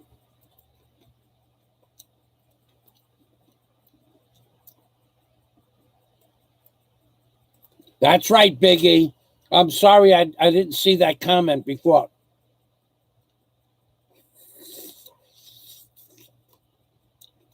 Big E explained. In your videos, there is a setting.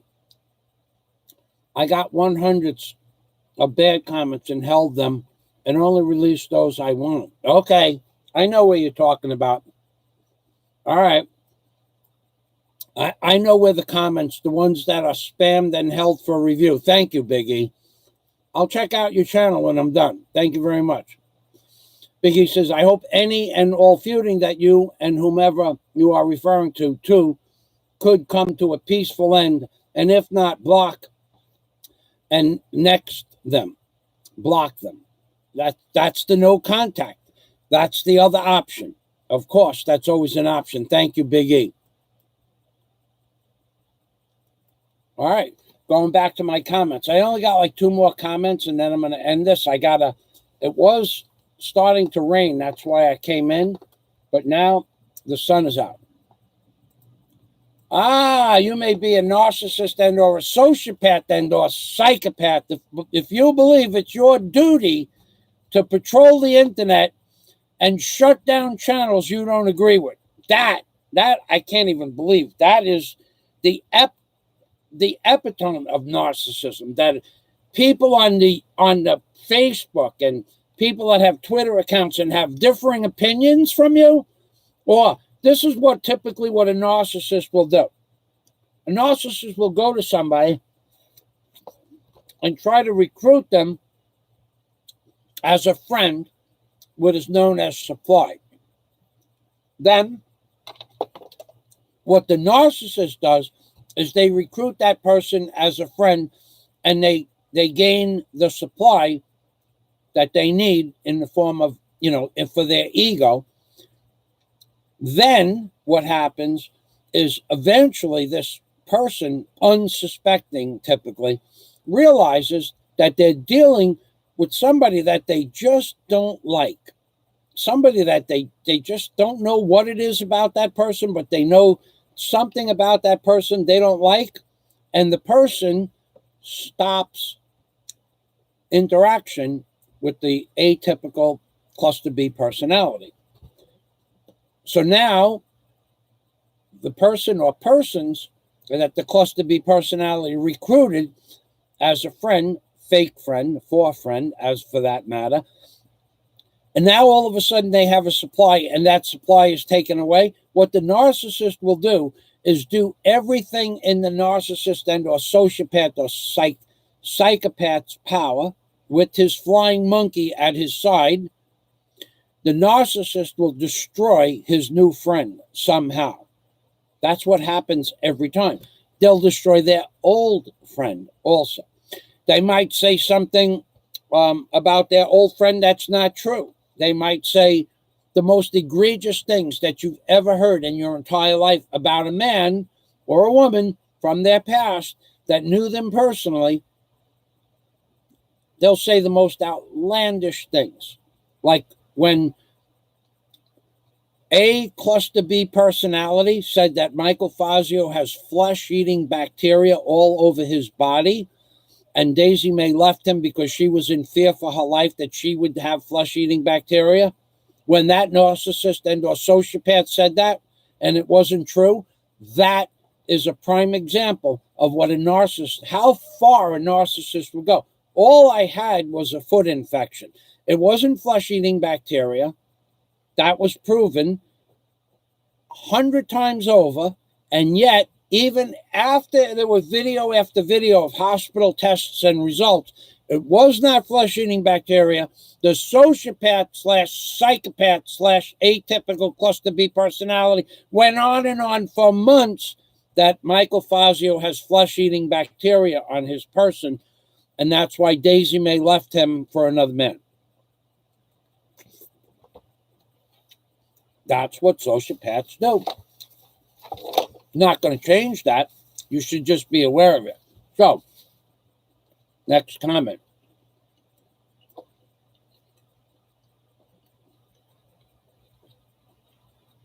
But furthermore, you might be a narcissist if you feel it's your duty, when in fact it's none of your business how much other people make on their social media accounts, and that you feel it's your duty to shut down their social media accounts and ability to make money. You might be an atypical cluster B personality. If you believe it's your duty because you don't like the fact that a person makes money on social media, if you believe it's your duty to shut down that account when it's really none of your business, I could name several channels that are garbage on YouTube. I mean, absolute garbage. And people super chat them. I don't see why.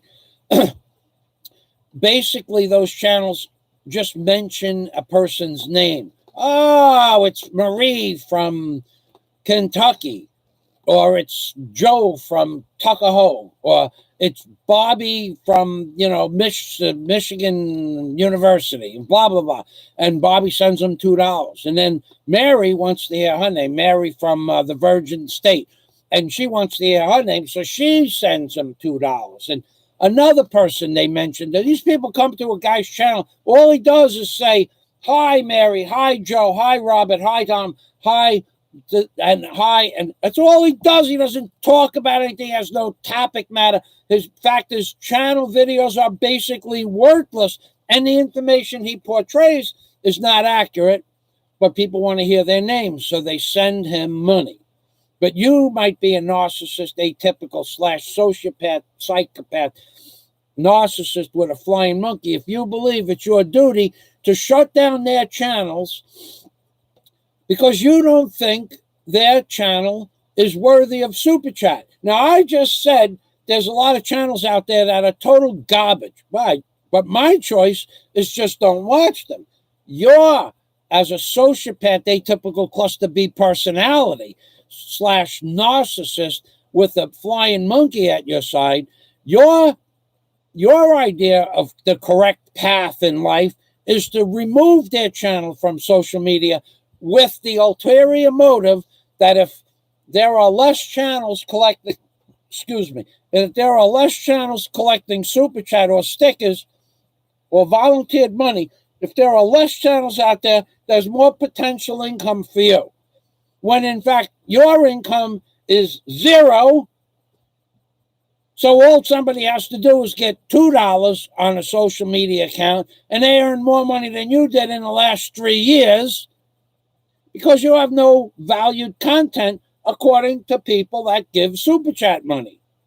So, but if you might be an atypical cluster B personality, if you believe it's your duty to shut down channels that really are, in my opinion, worthless, but I don't feel it's my duty to shut them down, but you feel it's your duty and right and justifiable right to shut them down so that there'd be more money available for you on your channel, when in fact your channel and your social media account makes less than $2 a year.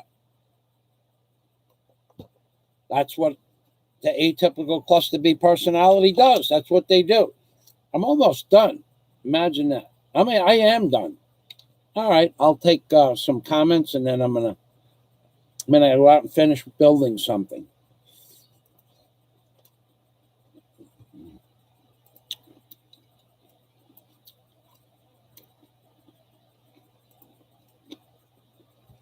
Jane Art of Life, Thought and Inspiration says, I am enjoying your narcissist conversations, Michael Fazio. You are right. Keep up the good work! Exclamation point. People need to know about these types. Thank you, Jane. And a big smile. 2 thumbs up.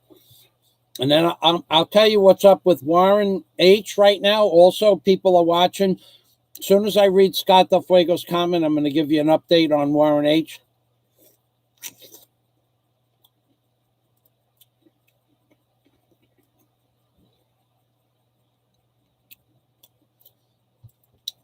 Scott Del Fuego says, if you will misconstrue reality, make up attributions, or vehemently defend lies because you think it's fine to do so to achieve an ultimate goal to the point of believing your own lies, you are the atypical cluster B personality type. Read Scott's. I'm going to copy it. Because this is what the cluster B, this is what I'm talking about. I'm going to copy all of that, and I'm going to copy it, and I'm going to paste it as part of mine if I can. Yeah, I can. Okay. I'm going to post it 3 times because it's true. This is the defining words of what a cluster B personality is. So now I'm going to talk about Warren.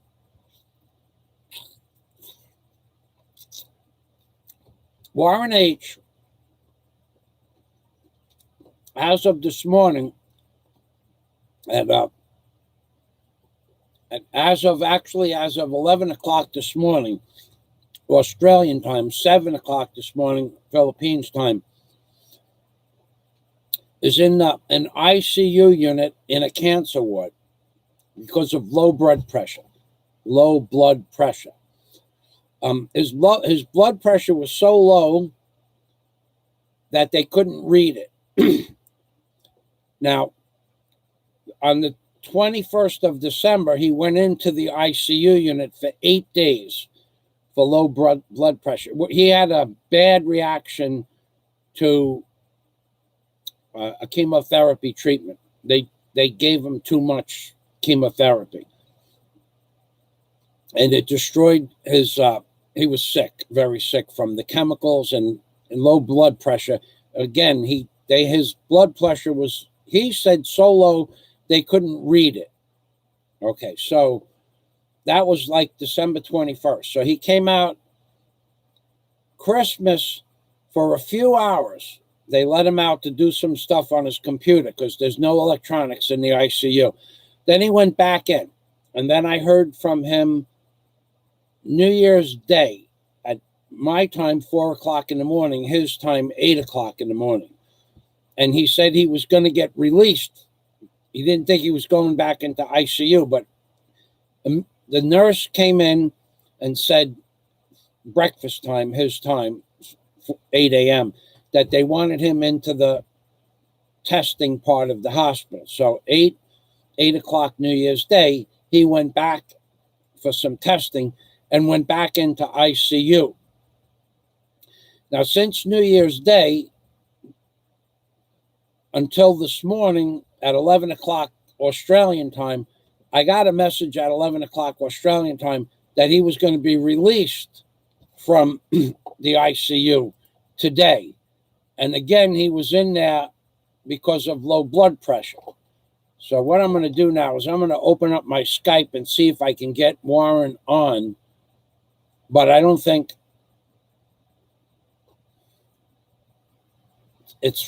I don't know if that's going to be possible, but I'll try it.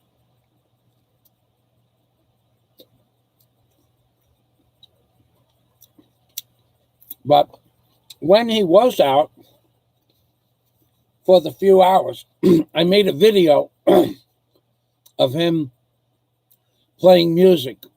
He loves music. And when he was out, he played a couple of songs I couldn't hear or didn't know what. I knew what some of the songs were, but he loves music, and he played me a few little, got 3 guitars. He just bought I don't know if I'm saying this right. Scott would know. A Fender Stratocaster. Okay. And I don't know. I've heard the name Fender Stratocaster, but I don't know what that is. So, but apparently it's a really good guitar, and he got a really good deal on it for $3,500. And he has been loving that guitar. Every time he comes out of the ICU, I have talked to him. He's playing the guitar. So let me see if I could send him a message rather than make a lot of noise here. Hold on. He loves that. He's got 3 guitars in his room. He's got a computer. He's got a cell phone. He has the ability to communicate, but he's in the ICU.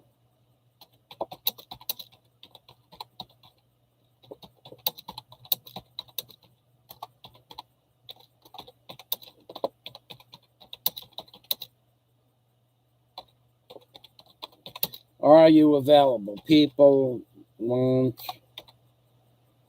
to say hello.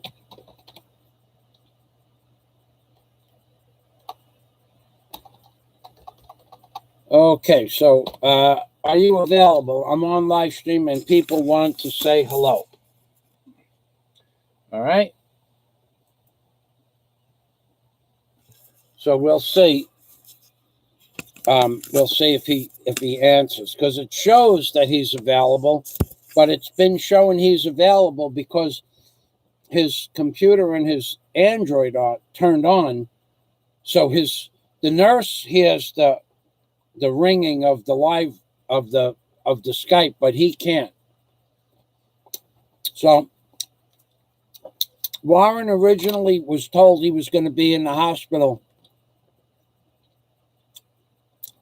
for 3 or 4 months. And he was supposed to be in the hospital for 3 or 4 months, and he's in the hospital almost 60 days now. So another 2 or 3 months. It might be 4 or 5 months in the hospital. You want to see the DOD? Sure. You could see the DOD. You make a channel, you post a video with your picture in it, requesting to see the DOD. Then you send me your telephone number if you live in America or the Philippines, and I'll call you up on the phone and tell you how much a picture of the DOD will cost you. Then you can take the picture and post it on your screen, and you can deal with YouTube and or Google and their new rules putting the DOD. You can put, certainly, I don't know, or you could just send me a super chat for, let's say, I don't know, $50, and I'll get the DOD, and I'll put it on. I'll put it right up on the screen for you. No problem. So you can either build a channel with videos and video formatting like that, and post videos, and then I'll sell you a picture of the DOD. I'll sell you high definition. I'll sell you pictures. I'll show you the pictures. I'll sell you. Or you can super chat me $50 and I'll take the DOD out of its resting place, because right now it's resting. There's no doubt about that. And I will get the DOD. I'll tell you which picture I could send you.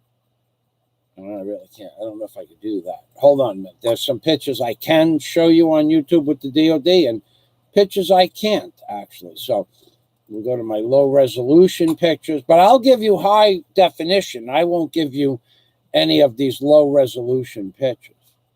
Now, all of them. Oh, yep, there's one. Here's one. Here's one. I got one. Here we go. This one I could send you. I have Mr. Obama working with the Department of Defense on a rooster farm in the Philippines. Okay, I have Mr. Obama working with a red-headed rooster. Mr. Obama sitting on the Department of Defense's transportation. I can send that. I could sell you that. I have ones with the side of the transportation bus also. Or you could just super chat me $50 right now. That should be simple enough for a man of your stature to do. And I will bust out the DOD, Woolly Mitten. Okay? Anything. If your wish is my command, Woolly Mitten. Excuse me. So I did ask people if they had questions, and Woolly Mitten did, but you're not gonna. I can't.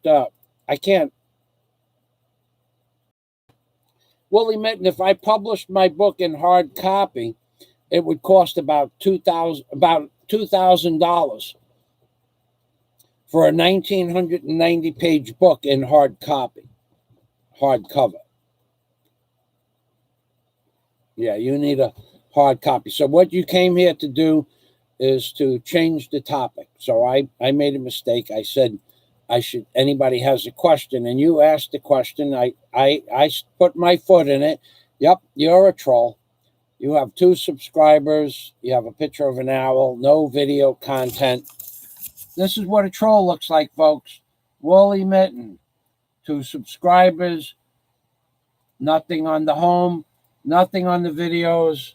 Nothing on the playlists. Playlist. Oh, he's got a playlist. Acoustic guitar. But not you. You don't have videos. Nope, has no videos. So you have playlists of other people's videos. Anything in the discussion? Your opinion about anything? Nope, not saying anything. About? Let's see when you build. Now you have a channel. You have a channel for 6.5 years, and you have 3 subscribers. That's a troll account. All right. I believe you have the channel for 6 years, but I'm not going to block you. I have no no intentions of blocking you, but you did sidetrack you did troll my channel. You did good. LOL. 2,000, it's 1,990 pages. In hard copy, it might be more, actually. Andy Googer, is this live? No, you're not a troll if you want to purchase my book, but you're a troll if you believe that I should spend $50,000 to $75,000 to make 25 copies of a hardcover book, so that you can buy a book for whatever your net worth is. What, $12 your net worth? So that you are a troll to believe, because that's what it would cost to build a hard copy book. To make, say, 200 copies, it would cost me between $60,000 and $75,000 for an editor, a publishing company, printers, books, paper, ink, pictures, artists to do the certain things with the pictures and Photoshop and stuff like that. So you are a troll to believe that I should spend $75,000 so you could spend $12 for a book. That's a troll. Now, if you want to continue with the stupidity, that you're expounding on my live stream, then I'll block you. Yep. Oh, you can have my book published for only $520. Good. Then do it. But I said 200 copies, didn't I? Why would I do it for one book? For $520 per copy. Okay, so 100 copies. How much is 100 copies? That's $50,000, isn't it? $50,000 for 100 copies. And when I published my book 9 years ago, that's what they wanted, $75,000 to put 200 books. All right, adios, Willie Mitten. I've sold 4,000 plus copies of the book. You have now been shit-canned officially. Bye-bye. I haven't sold 200 copies. I sold 5 copies this week alone. Umping Permy. You're a troll. I should have known better. Next time somebody tell me the guy's a troll, I'll just go right straight to his channel and block him. Unbelievable. You made me do it, Willie Mitten, even though I've seen your name before, only on the configuration of a troll. Watch this, see? Willie Mitten, block user, submit, umping Permy. You have been placed in the round file, dude. Black Earth Productions. Now, you, I remember. Yeah, I remember you. You know, that's weird that you should. You're a girl. I remember you, Black Earth Productions, and you and I talked very intensively. Yeah. And then you disappeared off the internet. I remember why. Yeah, that's like 6 years ago. You are either that, or either you are the girl that I'm talking about, or you're the person whose family was in the Illuminati. Which one is it? Because there was Black Earth Productions and there was something else. Black Earth Productions, there was a girl that did some great videos back in 2010, 11. And then there was a man that was something along Black Earth Productions, both of them. I think you're the lady, though.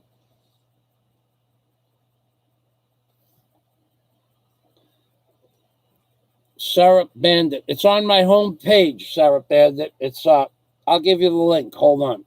I got it. I'll give you the link. It's an ebook. Okay, I know. Oh, Black Earth Sethicus. Yeah, okay. You and I were going to work together to do something with the Super Bowl, to try to get a Super Bowl commercial. This is back in 2011, I think. I remember you. I'm pretty sure. Well, didn't I want you to do something with the dollar bill because you had great abilities with Photoshop? And yeah, I'll get you the link right now. Hold on a minute, please. I will get the link right now. The link is on my channel, and it's on my homepage right here. Let me wait till I get the channel up right here. It's right here. I'm going to click right here, right underneath the eagle. It says Angels on the Ark. And when you click that, it's going to open up the page to Angels on the Ark by Michael Fazio. And here is the page, Angels on the Ark, Kindle edition. It's a Kindle edition for $2.99. So I'm going to go back to the live stream, and I'll post the link. I'll post the link 3 times. Scott did it already. Thank you, Scott.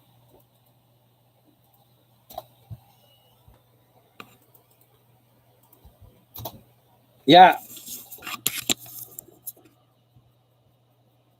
That's right. Yeah, you see, I got a good memory for people. You were really brilliant, dude.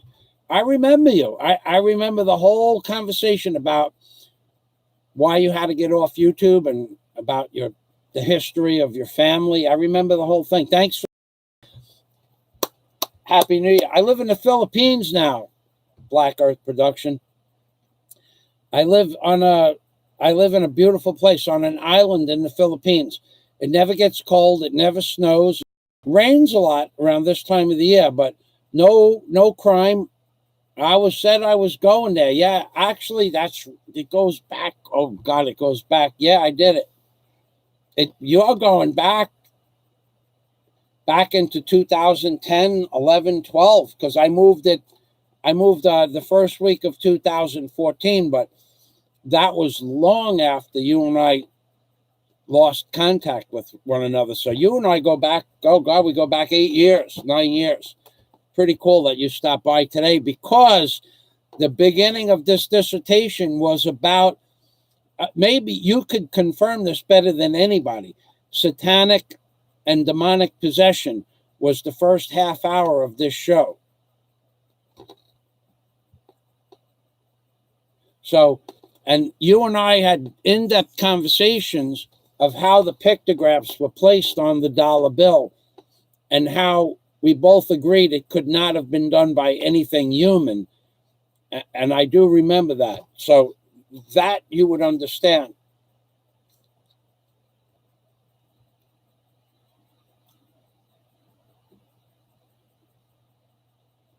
So yeah, Black Art Productions, if he chooses to answer the question, and he may not. Yeah, okay, so he did answer the question. Thank you very much, Black Art. He did. This is a man that the first half hour of this show was about demonic and satanic possession of a person's soul, in this case, a cluster B personality, whereas people believe that the sociopath and the narcissist is satanically or demon possessed. Black Earth Productions, this is how the universe works. And I used to have this conversation going back 9 or 8 years and we 100% agreed, because at the time I had just joined, well, I had joined and exited the group called the Masons, the Brotherhood of Masonry, because I found nothing of value as being a Mason, not for me anyway. But we were talking about satanic or demonic possession, and how the dollar bill was not created by anything human, or human as we know it. And we both came to the conclusion that that was true. And Black Earth Production had the ability to do fantastic things with Photoshop back in 2010, 11. But by joining me, we wanted to do a Super Bowl commercial. This is how serious it got.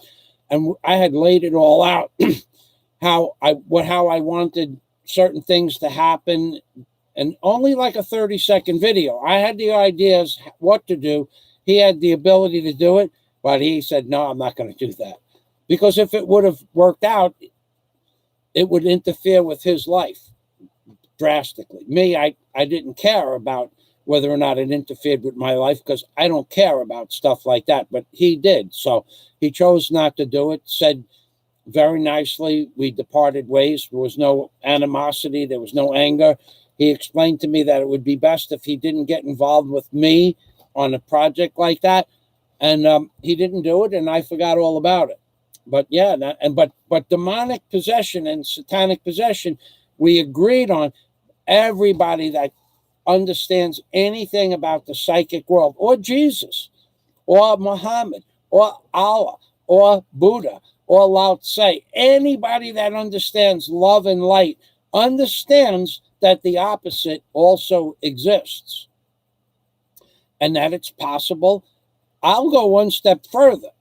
In Black Earth Productions, haven't seen this man in 7 or 8 years. I know he's going to agree with me. And if he doesn't, I want him to not agree with me. I'm going to tell you that in less than 15 minutes, you can sell your soul to the devil.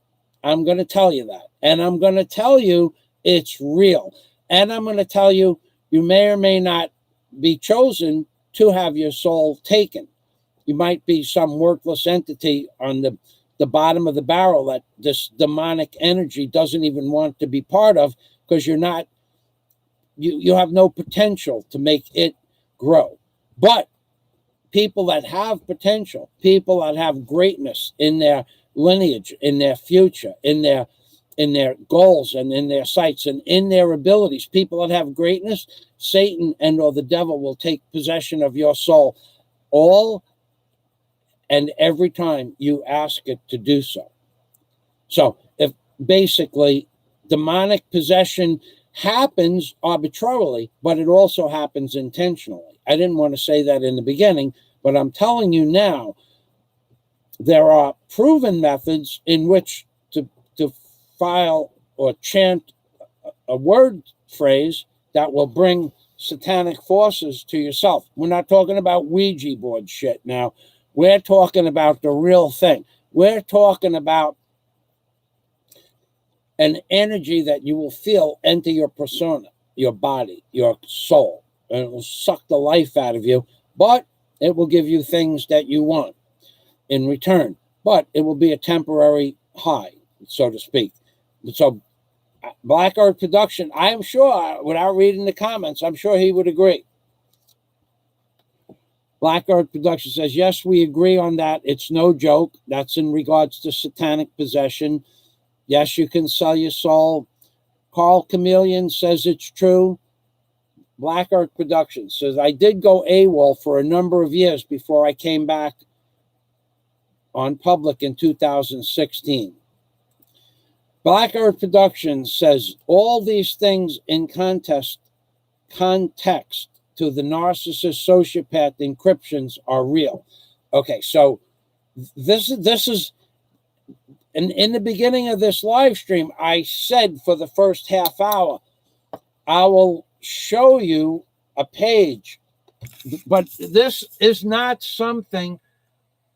a page that I had to read to know that demonic possession was real. I know demonic possession is real for a fact, for an actual fact. I knew it was real when I was 17 years old, but I did not know there were videos about narcissist demonic possession. I did not know that there were videos on the topic at all until about a month ago, 3 weeks ago. Is the narcissist possessed? Are narcissists evil? The hidden demon, the case of demonic possession, the narcissist, the hidden demon. Must what? Narcissistic abuse and demonic spirits. I did not know what a narcissist was until a few months ago. I did not know I was being stalked by a sociopath and psychopath. I knew there was something psychologically wrong and evil, so to speak, about the stalker who's been stalking myself and Daisy for over a year. I knew that was true, but I didn't know that this whole subject matter of demons existed on YouTube. And once I started reading about it, this is a great subject, man. This is something, it's not nonsense. It's not baloney. It's not lies. It's not half-truths. It's real. And there are hundreds of doctors and psychologists and psychoanalysts and people that have done studies in hospitals and study after study after study saying that these people have certain characteristical traits. And that's what led me to tell you that you would have to be satanically or demonically possessed, because these people that are narcissists, no matter what language they speak, no matter what country they live in, no matter what their lifestyle, whether they're poor or rich, no matter their measure of humanity, they all have identical characteristics. That has to be something that's more than genetic, and it can't be attributed to anything other than demonic possession. Because let's say the demon spirit pervades throughout the universe. At one moment, at any given moment, when the demon spirit takes over your soul, you are the perfect atypical cluster B, narcissist, psychopath, sociopath, and a flying monkey. Once it takes over your soul, you have all the attributes of the perfect cluster B personality. That's why I said demonic possession. The work, okay, so yeah, vampires is a perfect example.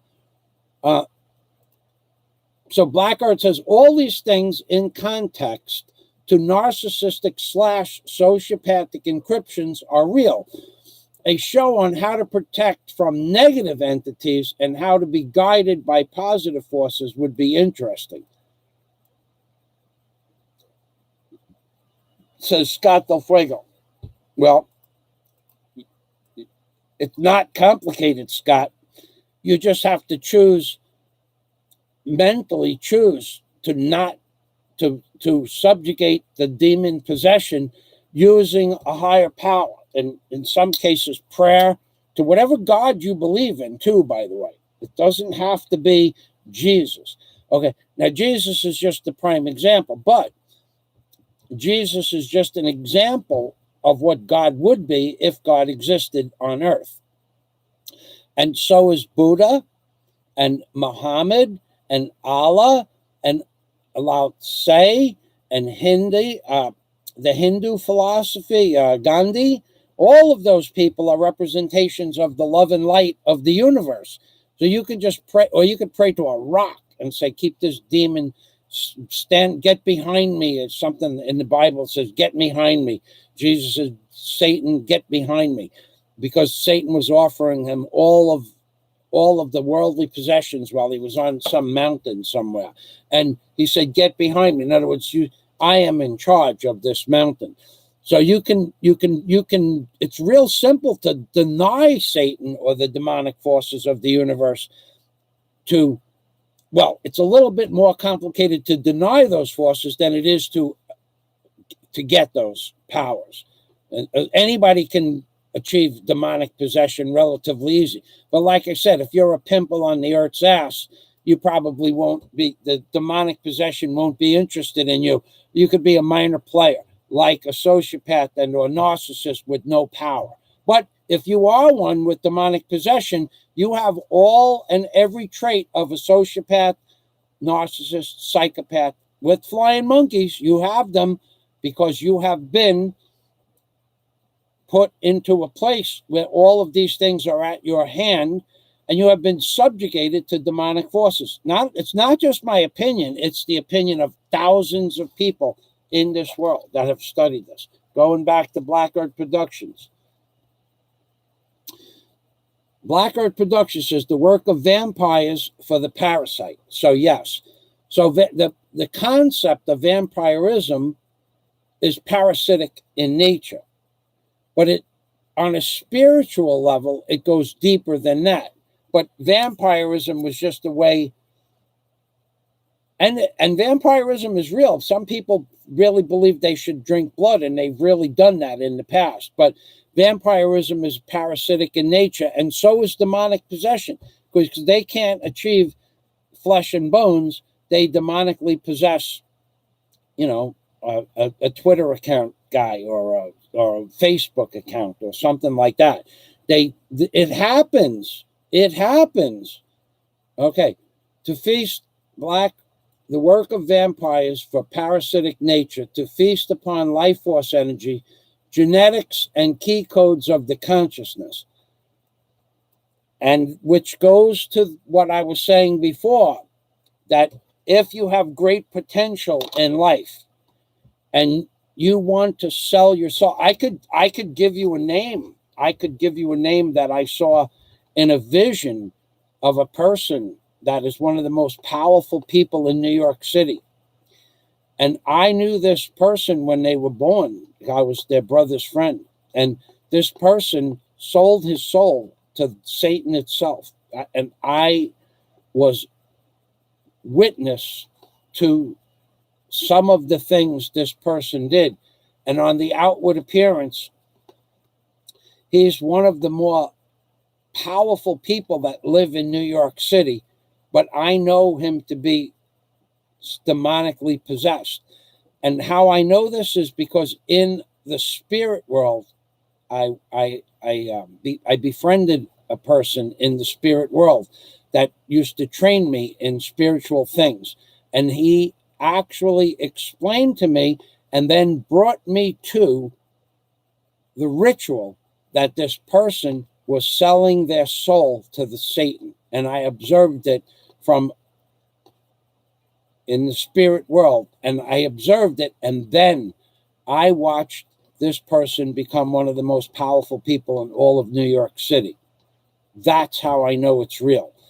And then I was told that this person, on that day, I was told that this person, once they finished the exercise in selling their soul to Satan or the demon world, I was told that this person would be one of the most powerful. Now, wait, I got to tell you something. This person was only 16 or 15 years old at the time. And I was friends with his brother. We were good friends, too. Good enough to have 1 week we would fight each other to see who could beat each other. And the next week we would be friends. And I'd say, look, I think I could beat you this week. And he'd say, no, I don't think so. And we would fight. And whoever won. And there was no murder involved or anything like that. And then a couple of weeks later, he would say, look, I think I can beat you. And no, I don't think so. Let's go to the park. And we go to the park and we'd fight.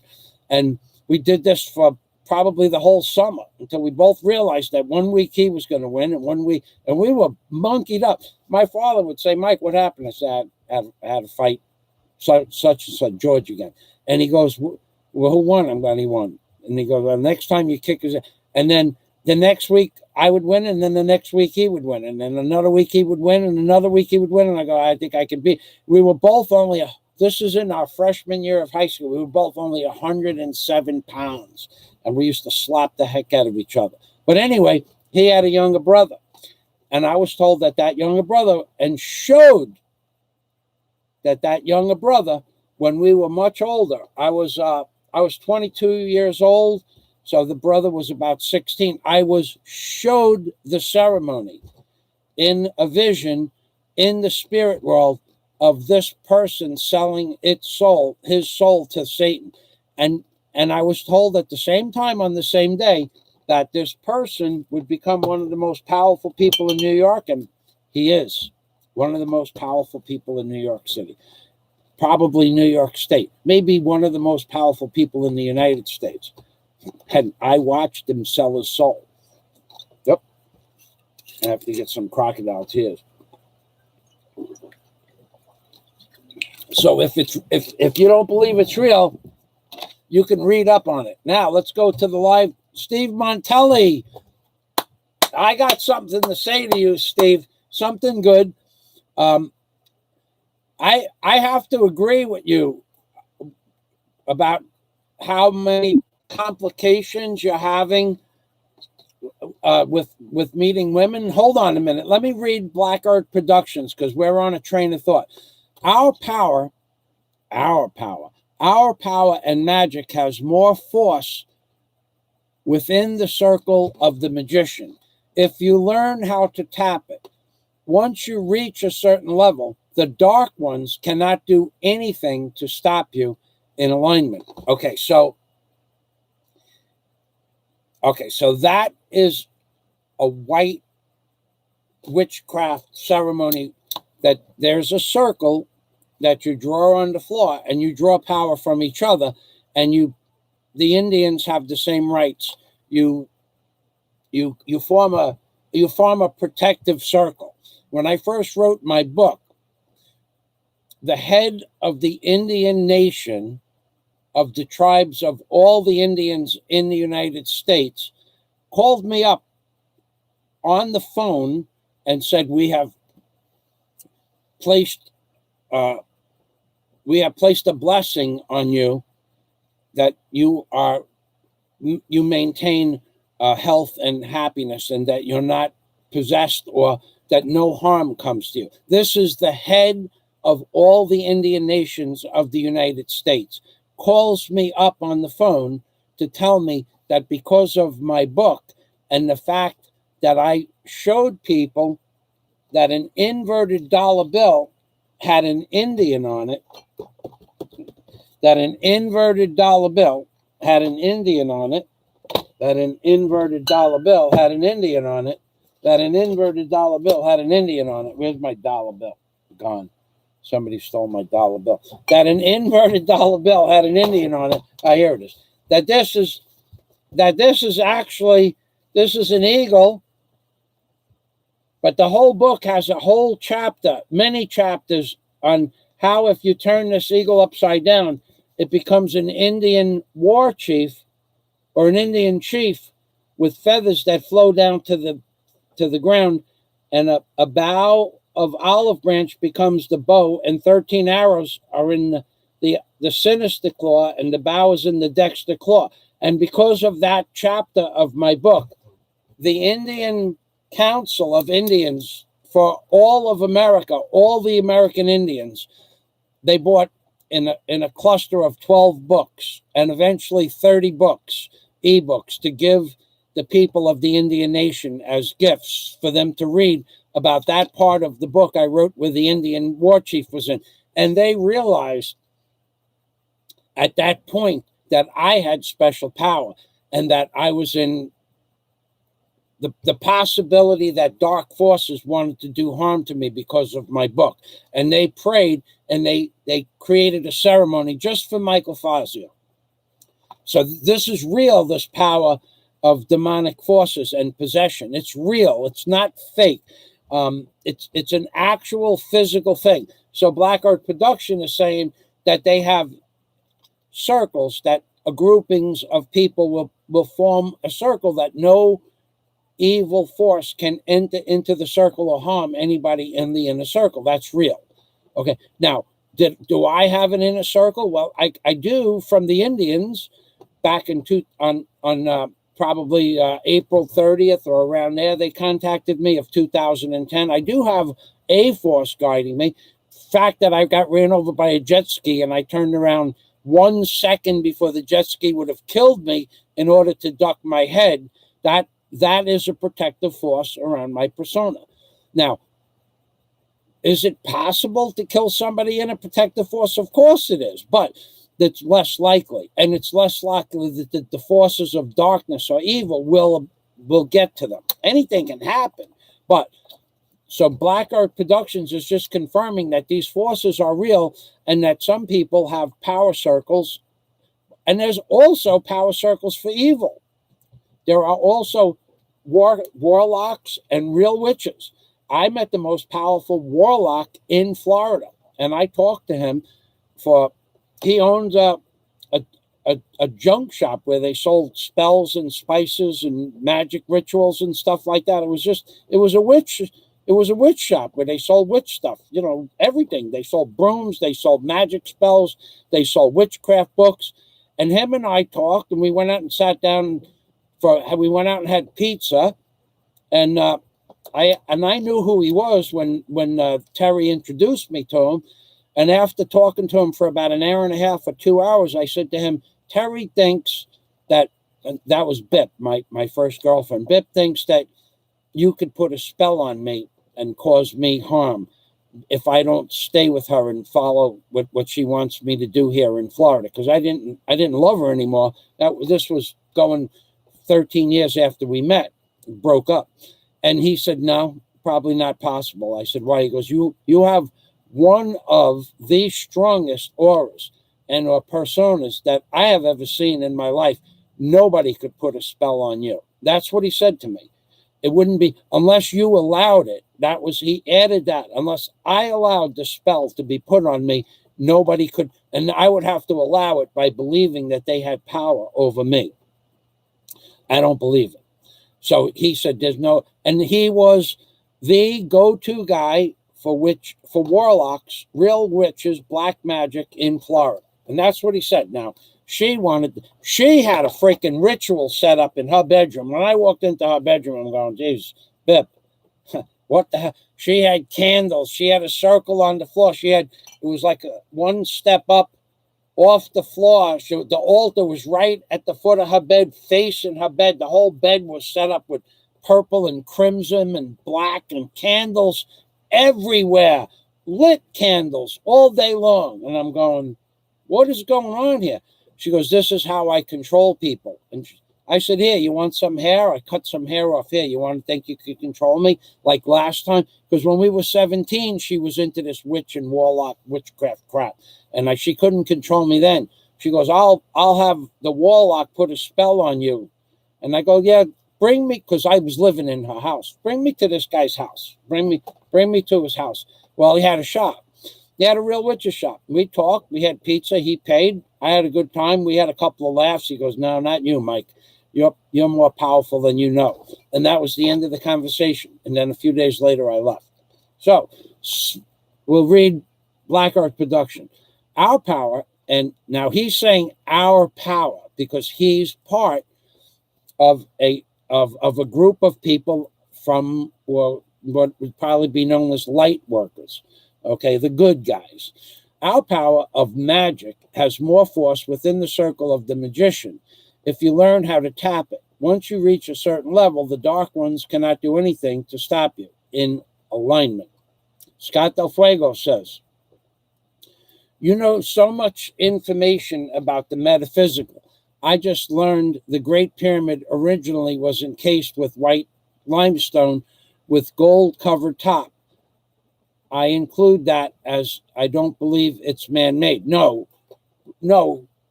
The original Great Pyramid was encased in white limestone. I don't know, white limestone. And supposedly the top, which is now 44 feet by 44 feet for a very specific reason. It's in my book.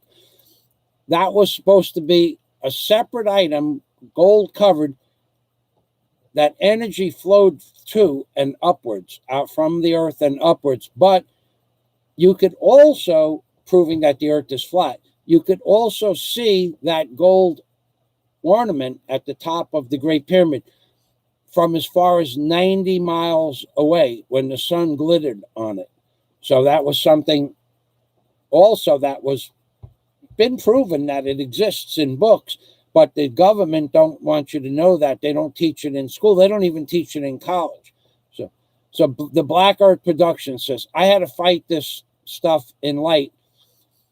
I had to fight this stuff in light of what I'm getting from the end of 2011 to towards the end of 2015 into 2016. After that is when I came back on with things on my end. So, yeah, well, that's because Black Art Production has, he has family in very dark places. Let's leave it like that. And him and I talked about that. That's why there was no problem when he left. He explained to me that he was surrounded by these people that he couldn't get away from. So it wasn't a good thing for him. Syrup Bandit. Taco Rack. You know, I watched an Obama video this morning that I sent out where I put the DOD on 2 taco backs. I'll show it to you. I just sent that video out.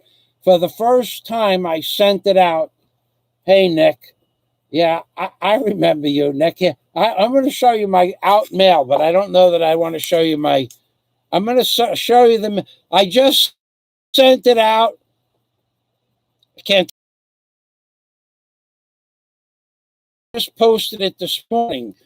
It's the DOD is sitting on not 1, but 2 taco racks. I can show it to you on my Patreon account. Okay, because my Patreon account is public for $20 pledge or more each month. My Patreon account is public. Plus, I was looking at aircraft about a week ago, and I thought about you because I saw that plane. This is the one. Rabbi Chewbacca trains Obama to sit on the DOD and the Fukushima deaths. So,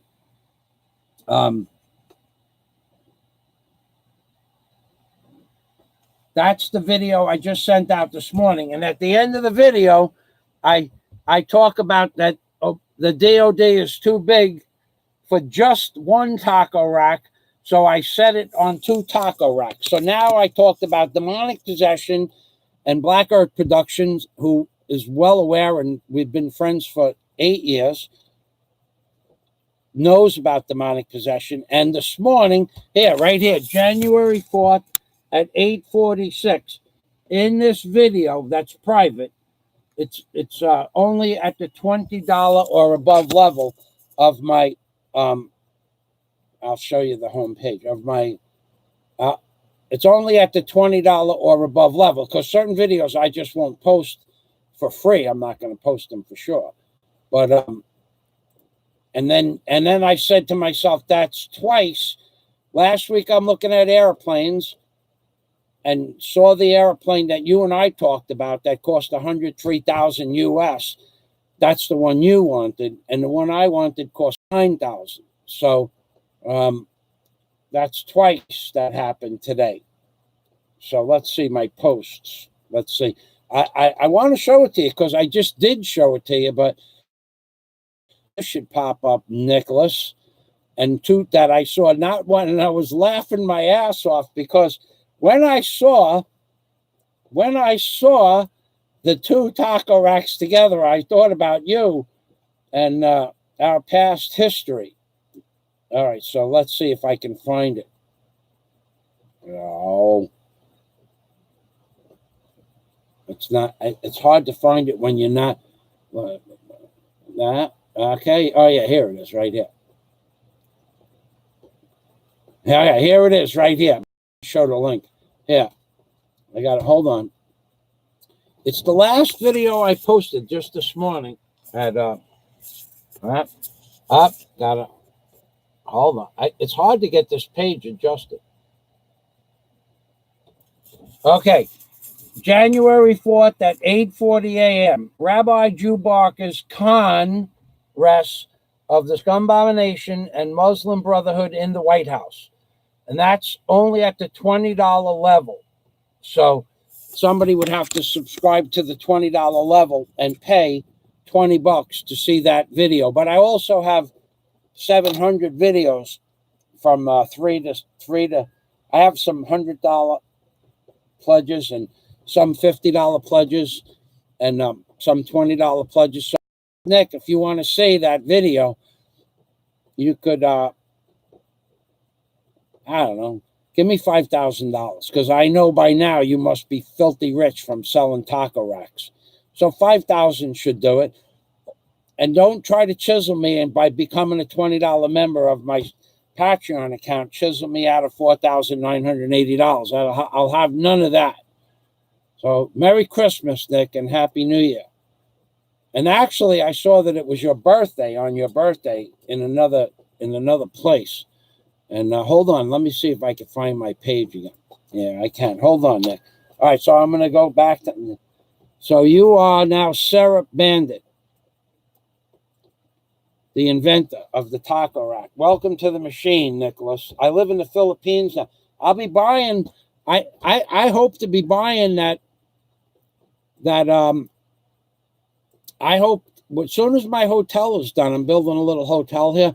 As soon as the hotel's, I'm buying a Kruger Signet 3 with the 100-horse Rotac amphibious aircraft to do airplane and tourist rides here in the Philippines.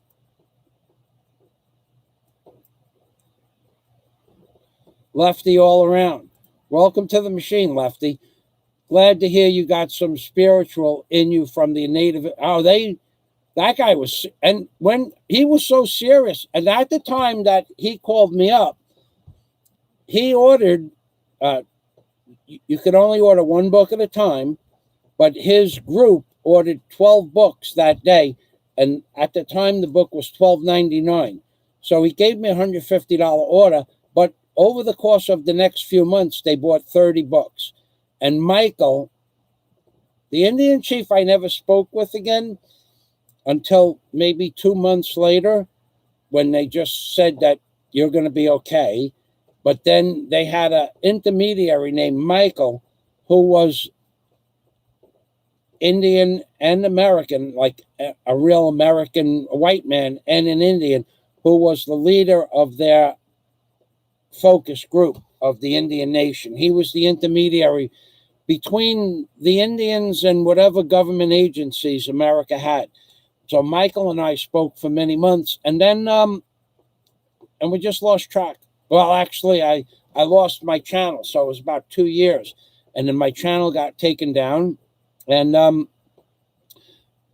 we had emails, but it wasn't the same because my book and my channel was doing really well. I was getting 15,000 views sometimes in an hour, 1 million views, 1.3 million views a month, and that was pretty interesting. So Michael and I still have his email address, but we just lost contact. So thanks, Lefty. Question from Black Earth Production. Do you know anything about Italian shamanic tradition in context to Strega? Nope. I never even heard of that. Strega. No, I don't. Unsubscribe. Chatterooks. Well, I'm going to save you a lot of trouble, Chatterooks. I'm going to save you the trouble of unsubscribing. I'm going to go to your channel, and I'm going to prove another troll. I know he's a troll. Chatterooks. Favorite video. I'm going to save you the trouble of unsubscribing. I'm just going to block you so I never have to hear your text again, ever. Adios.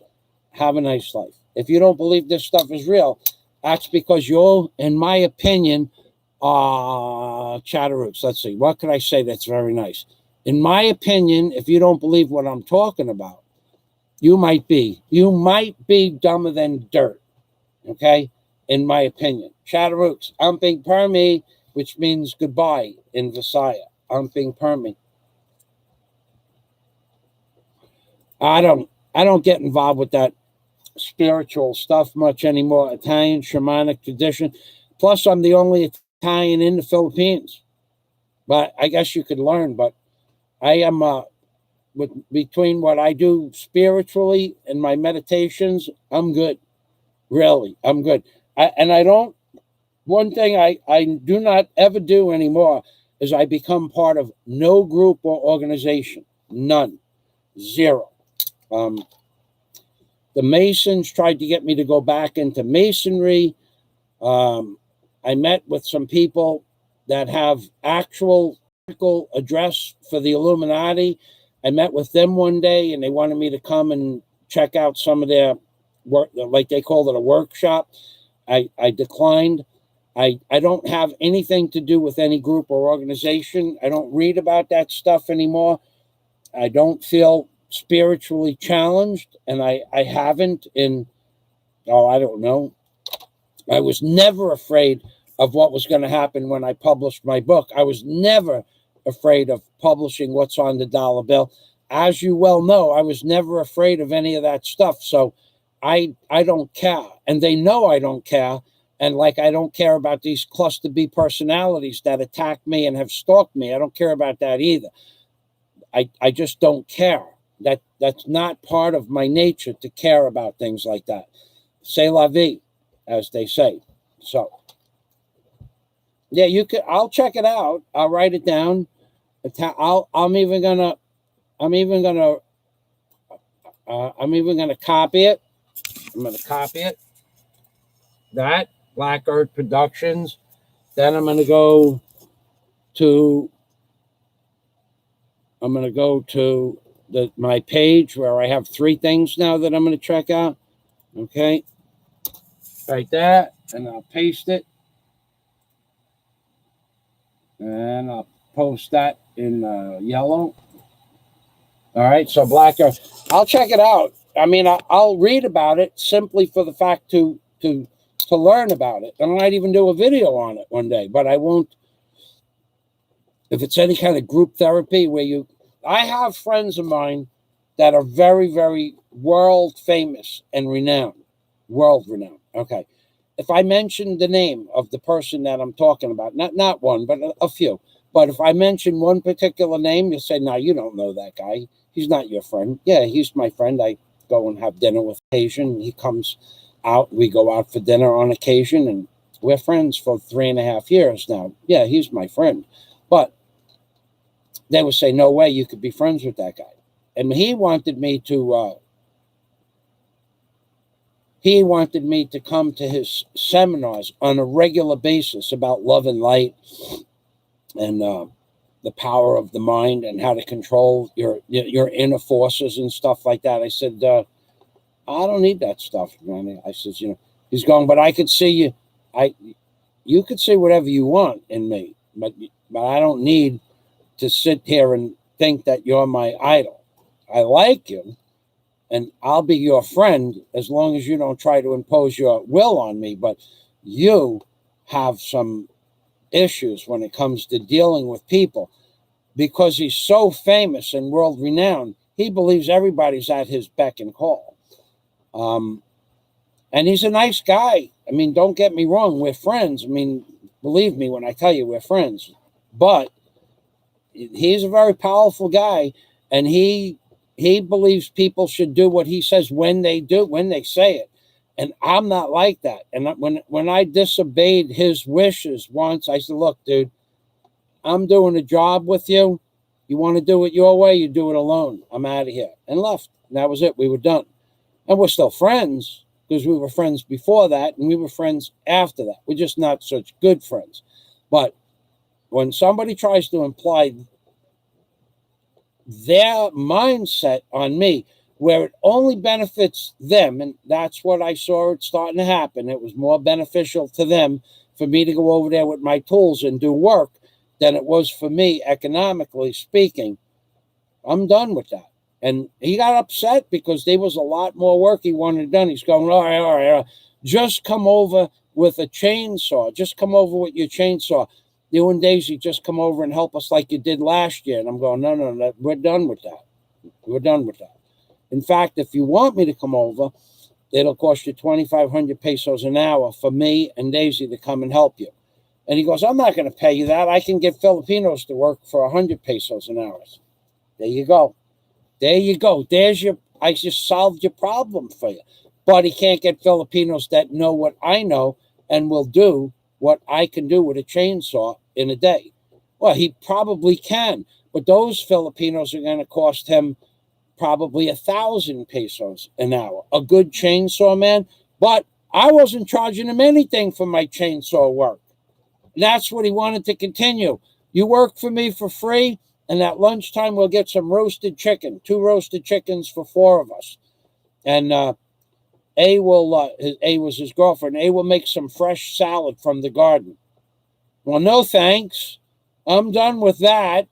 I spend all day over here working with a chainsaw, and you buy me a roasted chicken for $5, and me and Daisy split it? No thanks. That's what it boiled down to.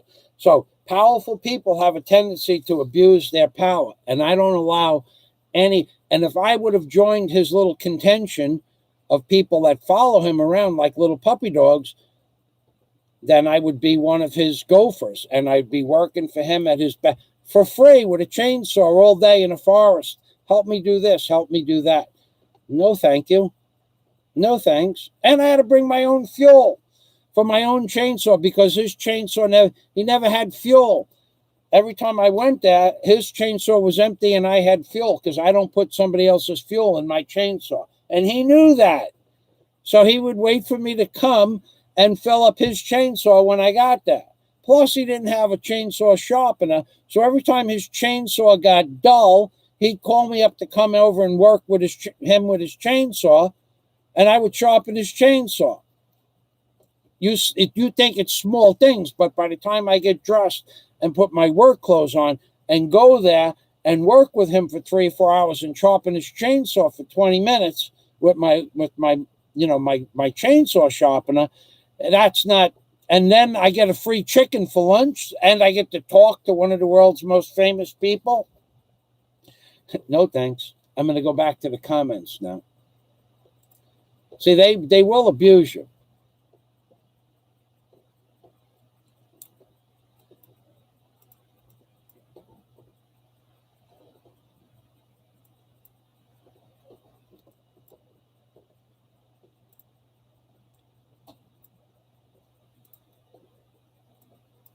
All right. Well, I see that you wrote it's part of a personal growth experience and not part of a hive mind. Yeah. Okay, that's cool. I understand everything that you're saying, but as far as knowledge is concerned, I'll read about that shamanic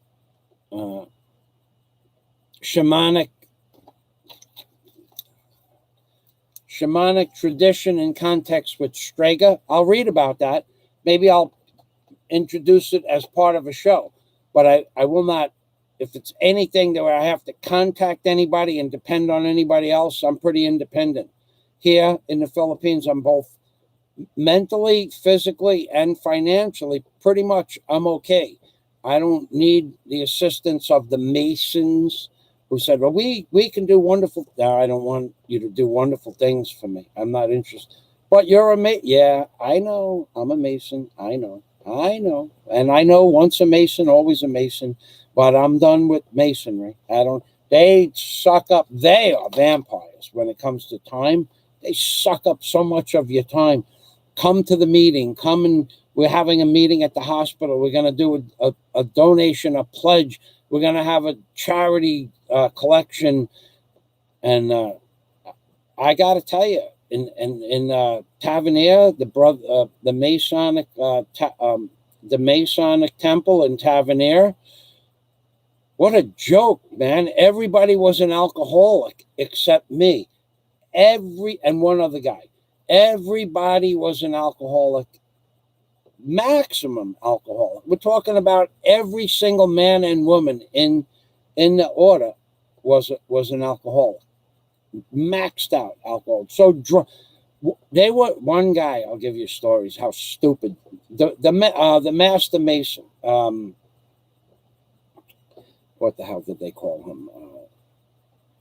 The head of the Masons, the guy in charge, the Grand Poopah, whatever of the lodge, right? He couldn't remember his lines.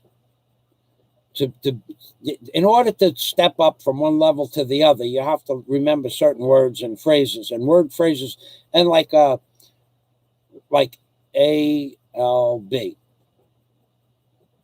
ULB, or ULVB, UVLB. Okay.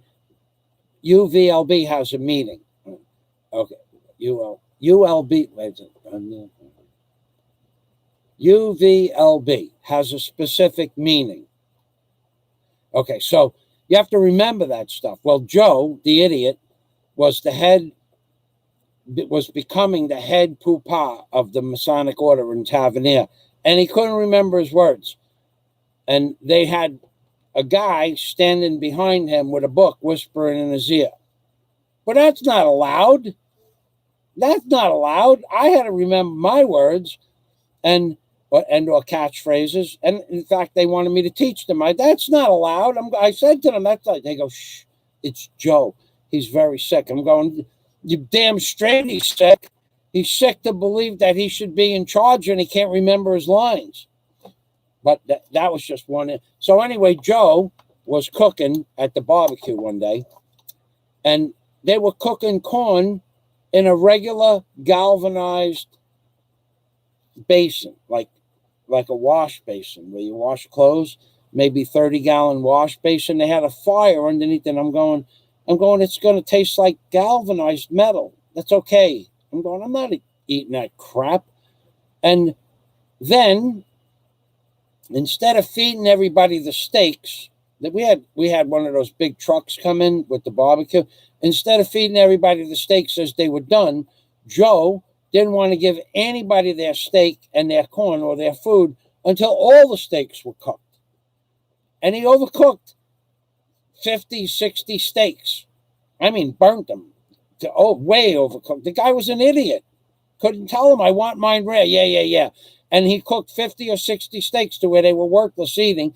And the corn tasted like metal, like galvanized metal. And when he was done cooking, before he handed out the meat, because he never did hand out the meat, the idiot was adjusting the grill on the barbecue. And it was like hooked into notches, the grill. And he wanted to either raise the grill or lower the grill. Probably raise it because the steaks were burning. And what the idiot did was he grabbed two like loincloths, like 12 by 12 loincloths, and folded them in half, two of them, and then he dipped them in water. He dipped them in water. In regular water. He dipped his hands in water. And I said, what are you going to do with that? He goes, I'm going to pick up the grill. I'm going, don't put water on your hands. It'll transfer the heat faster. No. And he grabbed the grill. This is the idiot that's the head of Grand Poopah guy. And he grabs the grill hard and picks the grill up to flip it into the next notch up. And with that, his hand went into spasmodic where he couldn't let go of the grill. He was like, and he threw it down and it fell into the ashes because his hand, he panicked and his hands closed up faster. The guy was an idiot. Maybe he was dyslexic. I don't know. And his hands had second and third degree burns. Within seconds, the skin was off, gone on both hands. And I said, I told you, don't put water on your hands. But he grabbed a 40 or 50-pound grill with two hands and picked it up manhandled. He was going to show everybody. He was an idiot. I'm done here. I left. I took the girl I was with. And in fact, that girl's father was the head Poopah before Joe.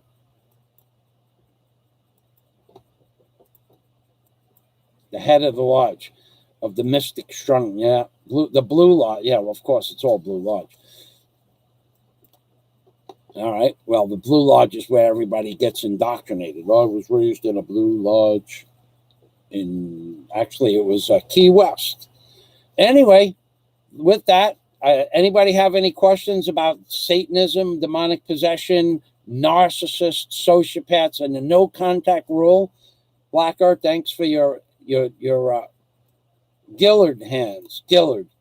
I don't know, Gillard hands, what that means. I'll have to look that up. I'll copy it and I'll open up a Google up on top and I'll paste it in there and see if that has a real meaning. Gillard hands. Images for Gillard hands. Oh, it does actually, yeah.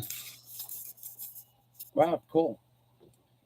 Gillard hands. Whatever that is, he had them. Boy, he was monkeyed up. And the good part about that is that piece of garbage. He was my lawyer, Joe, and he died not too long after that. First he screwed me for $6,000, and then he died. He should have died first. Piece of garbage. He was a garbage lawyer. He was an idiot when it came to cooking. He burnt 50 steaks, and then I told him don't wet the rag, and he wet the rag. I told him don't wet the rag. It wasn't like anybody else told him. That's how people are. They don't listen. They don't listen to the files. It's their problem. So here's where you could. All right. Thank you, Black Earth Productions. You know what I'm going to do? I'm going to go to your channel now. I don't know that that you have anything posted, but I'll subscribe. And if you get anything, I'll certainly watch your stuff. And Nick, you're still here. I remember that I remember a lot of stuff about you and I. Wow, you got 16,000 subs. All right, I'll subscribe to your channel. Congratulations on 16,000 subscribers.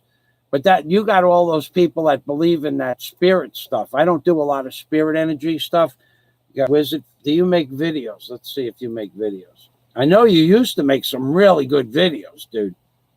Okay, you do.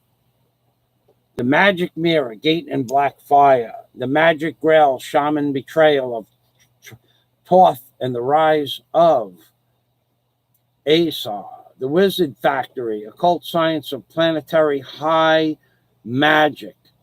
I bet you all of this has all your skills, your skill set with this guy could do some strange stuff. Let's find out. Wizard Factory, Occult Science. Hold on a minute. I want to the Black Earth Productions he was a master working with those programs that you do stuff with. You make things.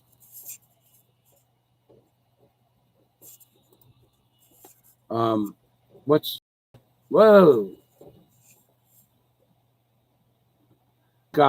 You make art in the background and stuff like that. So this is you. Wow, that's cool. You got your Black Earth magic circle there. That's pretty cool, dude. Congratulations. You're back. So, wow. So this guy's got, if you're into the occult, and this is a page, the guy who said, I don't believe in it. Oh, God, you don't have to believe in any of this stuff. You don't have to believe anything about this, but believe it's true. That's all you have to do is know it's true. You don't have to believe it. All right. Thanks for stopping by, and much respect back at you. Yeah, I remember you. That's why, I mean, I could never forget you. It's hard. Certain things you just don't forget. All right. So let's go back to my page here. What is the narcissist? What is a narcissist? How to use no contact rules to guide a narcissist. All right. So at this point, I'm going to have some water, and we should shed a couple of crocodile tears for the narcissist and atypical cluster B personalities. Just a few tears to let them know that there's a little love. Probably not much, though.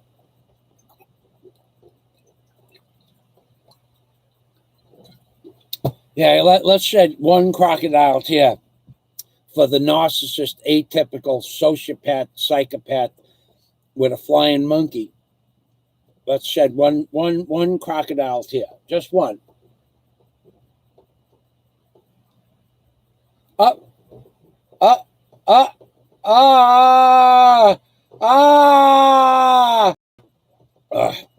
It's like a wise potato chip. It's hard to just have one. Lay's potato chip. You can't have just one. All right, ladies and gentlemen, I'm going to end this stream. Thanks, everybody, for stopping by. Black Earth, I will send you my email on one of your old videos, something distant. And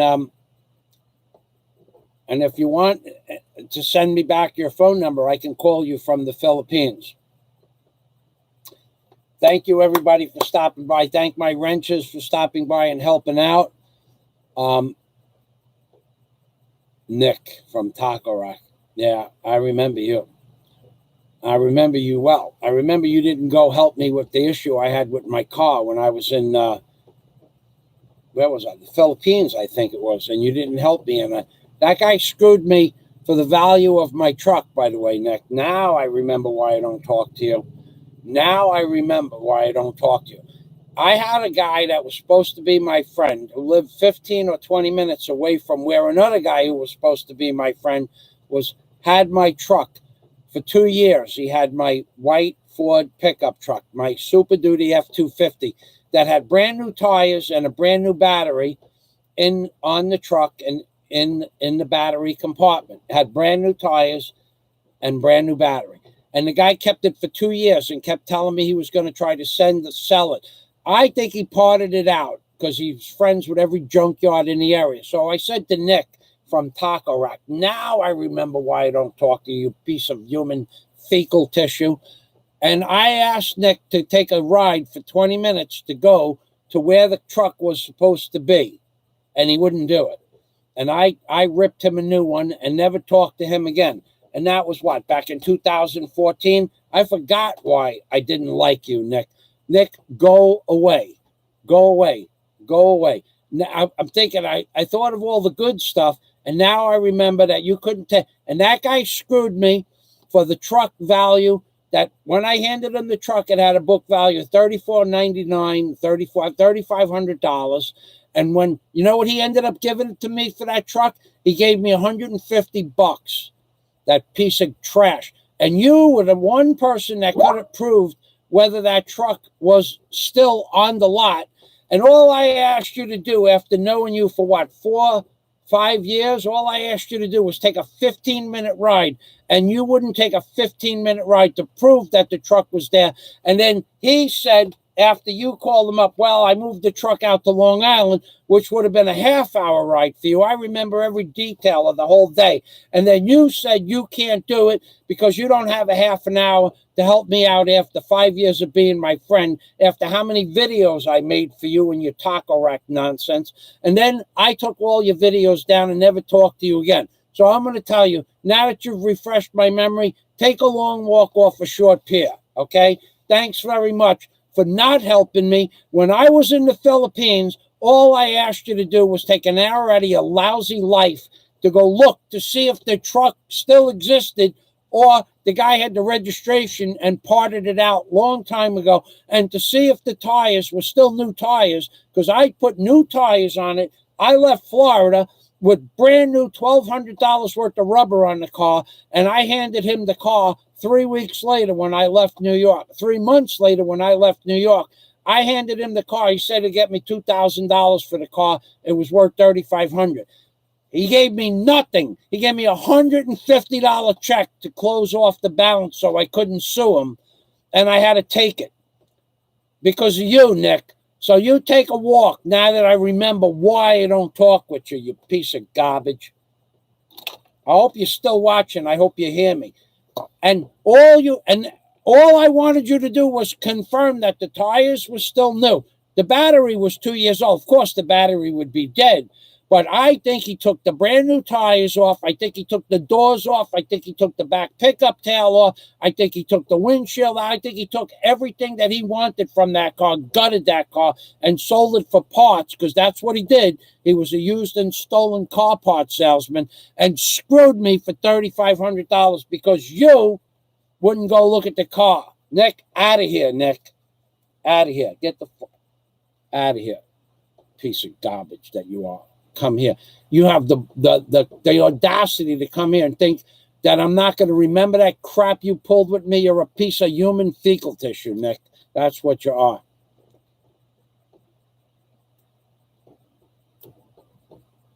Okay, now that I've said that, that's what that guy did to me. All he had, I'm in the Philippines. I asked a guy who lives 15 minutes away from where the car is supposed to be. He knew the guy too.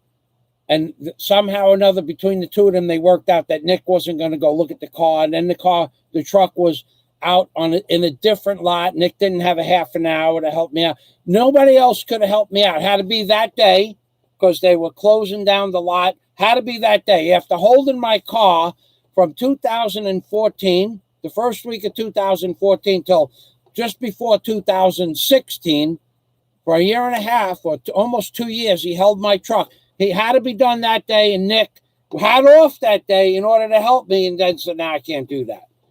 Here, Nick, here you go. Take a long walk off a short pier, you piece of garbage. Unbelievable.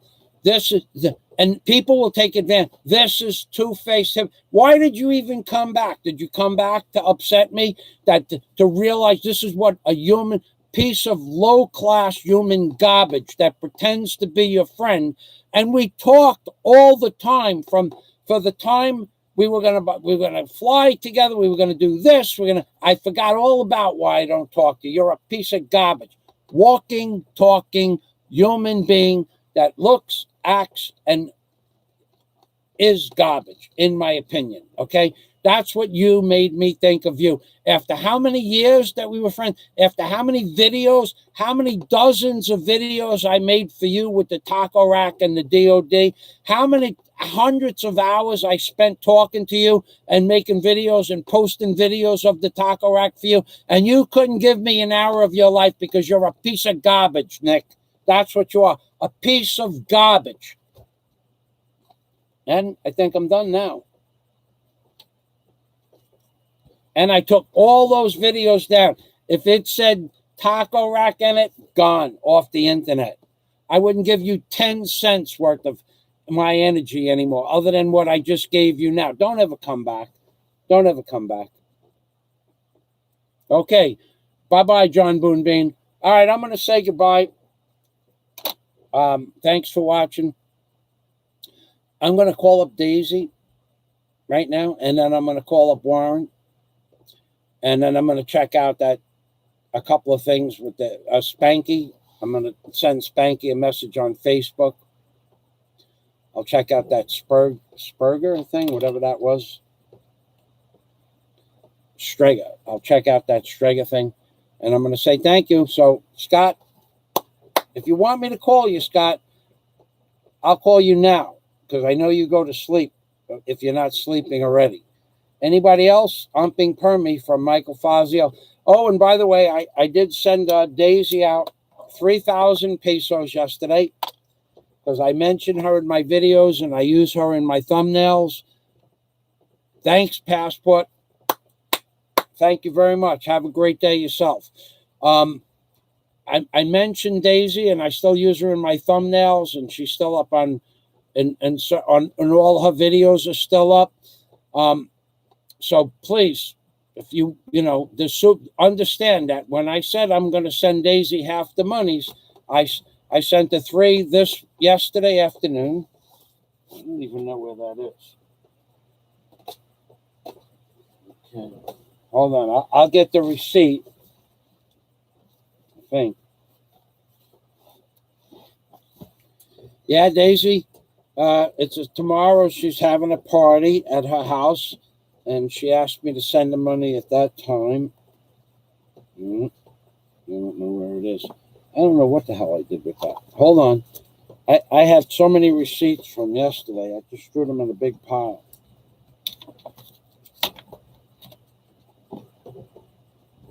Not that. Here's one. Not this one.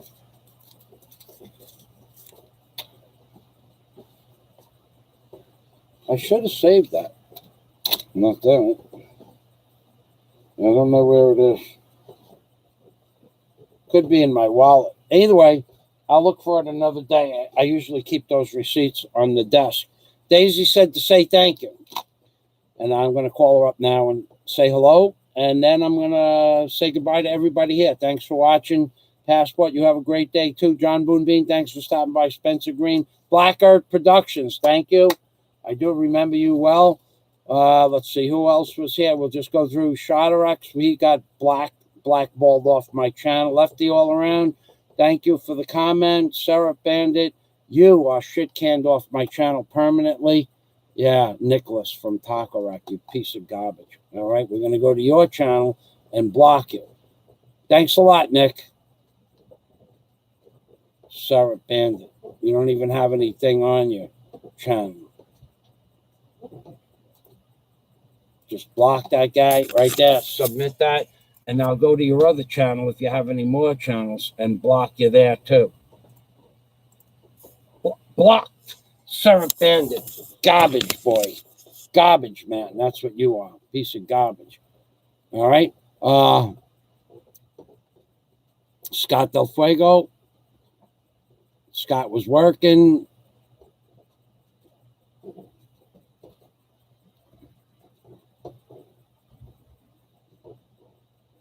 Wooly Mitten, you got shit canned off the channel as well. I remember Willie Mitten. I remember seeing you on that other fool's channel, Willie Mitten. I know exactly who you are. I knew who you are the first time you came on. Just like I remembered Black Earth Productions from 8 years ago, I remembered where I heard Willie Mitten from. Willie Mitten, another piece of trash, YouTube trash. B-Bots, thanks. Shiny Music Vlog. Shiny Music Vlog comes on always with a nice comment there. They're looking for subscribers to their channel. I mean, they have nothing. They don't say anything bad on my channel. They're not trolling me or anything. They just come on for some FaceTime and to say hello. Thank you for stopping by, Shiny Music Vlog. Spanky, of course. Thank you. Michael McFarland. Thank you. Big Kevin. Thank you. Pinoy Ahoy. Thank you very much for stopping by. Jeff Fleischman. Thank you. No, Jeff, it's not about that guy. Yansima Sanchez says, no, it's just an educational video. Thank you for making that clear to that man. And Zoo Sun, that's a troll channel. Biggie and Sabu, thank you for stopping by. And Not trolling. Yeah, no, I know you're not. You got 5 minutes of my life, Zeus, and I want it back. Big Kevin, Pennsylvania Trucker, of course. Thank you for stopping by. Talked about Pennsylvania Trucker. I'm going to do a show, and Pennsylvania Trucker will be one of the key people because he's still doing manly stuff in this world. Jane, Art of Life, Thought and Inspiration. Thank you, Jane. And Andy Google. 007. Thanks for stopping by. And then I think we got it covered. Yep. Okay. Thank you, everybody. Have a great day. Stay away from those typical B cluster personalities disorder people that have sociopathic, psychopathic, narcissistic personalities, and then they associate themselves with their flying monkeys to do their dastardly deeds to everybody and anybody they can. Stay away from those people. If you're not strong, you need to institute the no contact rule for narcissists. If you don't know what no contact for narcissists is, go look it up. No contact means no contact. It means no social media statements, no thumbs up, no thumbs down, no positive comments, no positive criticism, no negative criticism, no views, nothing, zero. Stay away from narcissists if you're a weak-minded person. Don't give them any supply. So if you don't know what that means so let's go here. First, we have the Angels on the Ark book. We'll close that out. We'll close out my home page. And then we'll close out. We'll close out this guy, this clown here. And we'll close out. I don't know what that one is. This is a video. That Black Earth production. Okay, we'll close out. We'll leave that on. We'll go here. 3 things you never do. Hoovers. Narcissist. When a narcissist hoovers, that means when they try to get you to argue with them, they're hoovering you. They're sucking you back into their false place of mental anguish. When they say they'll say something, you haven't been in contact with a narcissist for 6 months or a year, and they run out of people to abuse in their immediate, abuse range. So they think about something that they said to you 6 months ago, or you said to them, and they bring you up and post it on social media saying, that guy is not on social media because I shut his channel down. I got his IP address removed. I took his videos down. I did this. I did that. I longed for him. I changed YouTube. I did this. I fixed the internet. I made the YouTube community a better place. I struck out his channel. Meanwhile, you haven't heard from him a word about this other channel for 6 months. All of a sudden, he did all of this to a channel that when you go look at is still up on the internet with 100 videos. That's a narcissist. And that's how they hoover you. So he's trying to get Popeye, back to argue with him again. But Popeye won't do it because he's smarter than that. But that's how he hoovered Popeye. He hoovered Popeye just a couple of weeks ago. I did this, I did that. Now he's gone because he took his channel down and made it private. But if Popeye comes back out of seclusion, out of privacy, then the cluster B personality hoovered Popeye. That's what hoovering means. Now we'll go to the next item that I talked about. Demon possession of narcissists. It's real. Demon possession of narcissists. Demon possession, satanic possession, devil worship. It's all real, as was confirmed by Black Earth Production. And this guy, Narc, space, ology, unscripted. This guy is a martial arts expert and instructor, big guy too. And he tells you what he does to the narcissist mentally when he's going through his moves, what he would do to the narcissist physically, he destroys them with the mental moves that he does in his kata or dance. And he says, this is what you need to do.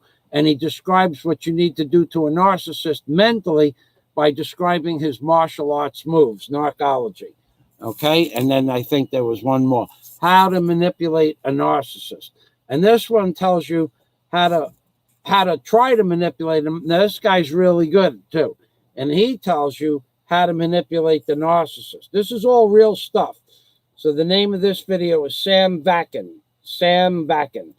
And he has a lot of subscribers. And then if you go look at the sidebar here, you're going to see 100 videos about narcissists that just goes down. All the narcissist videos. But just Google narcissists and satanic or demonic possession, and you're going to find like 250 videos on the topic. So if you don't think that's real and or possible, it's real and possible. Both. Okay. Thanks for watching. I got to go. Well, let's see, Scott Del Fuego. That's right, Spencer Green. The supply. The supply is everybody around them. Everybody is the supply. Every single person they talk about. Even if the person doesn't respond, they supply their own need for negativity. So, but they usually can get a supply out of a dog. Let's say they have a dog. Typically they have dogs. So they get their love from the dog, and they get the power trip over the dog that the dog has to do what they say. And then if in some cases they yell at the dog or abuse the dog, that's also supply for the narcissist. Not all the time. It's not every narcissist, but any supply of love or attention or admiration, which a dog will surely give you, is a supply to a narcissist. Now, not all narcissists have animals, but many do, and that's one place that they can always find a supply. They have a bad day, they come home, and the dog gives them love. And all of a sudden they have a supply to make themselves feel better. But sociopaths don't usually feel bad.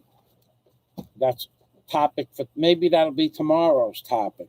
Do narcissists have any imagined sadness in their hearts? I'm being Permy from Michael Fazio and Daisy May in the Philippines, baby. All right, gotta get there. I'm there with 50 pace dollar haircut. That's another thing that psychopath narcissist said, that I had that I was bald and I actually wore a rug. Yeah, it's grown in good, that rug, yeah?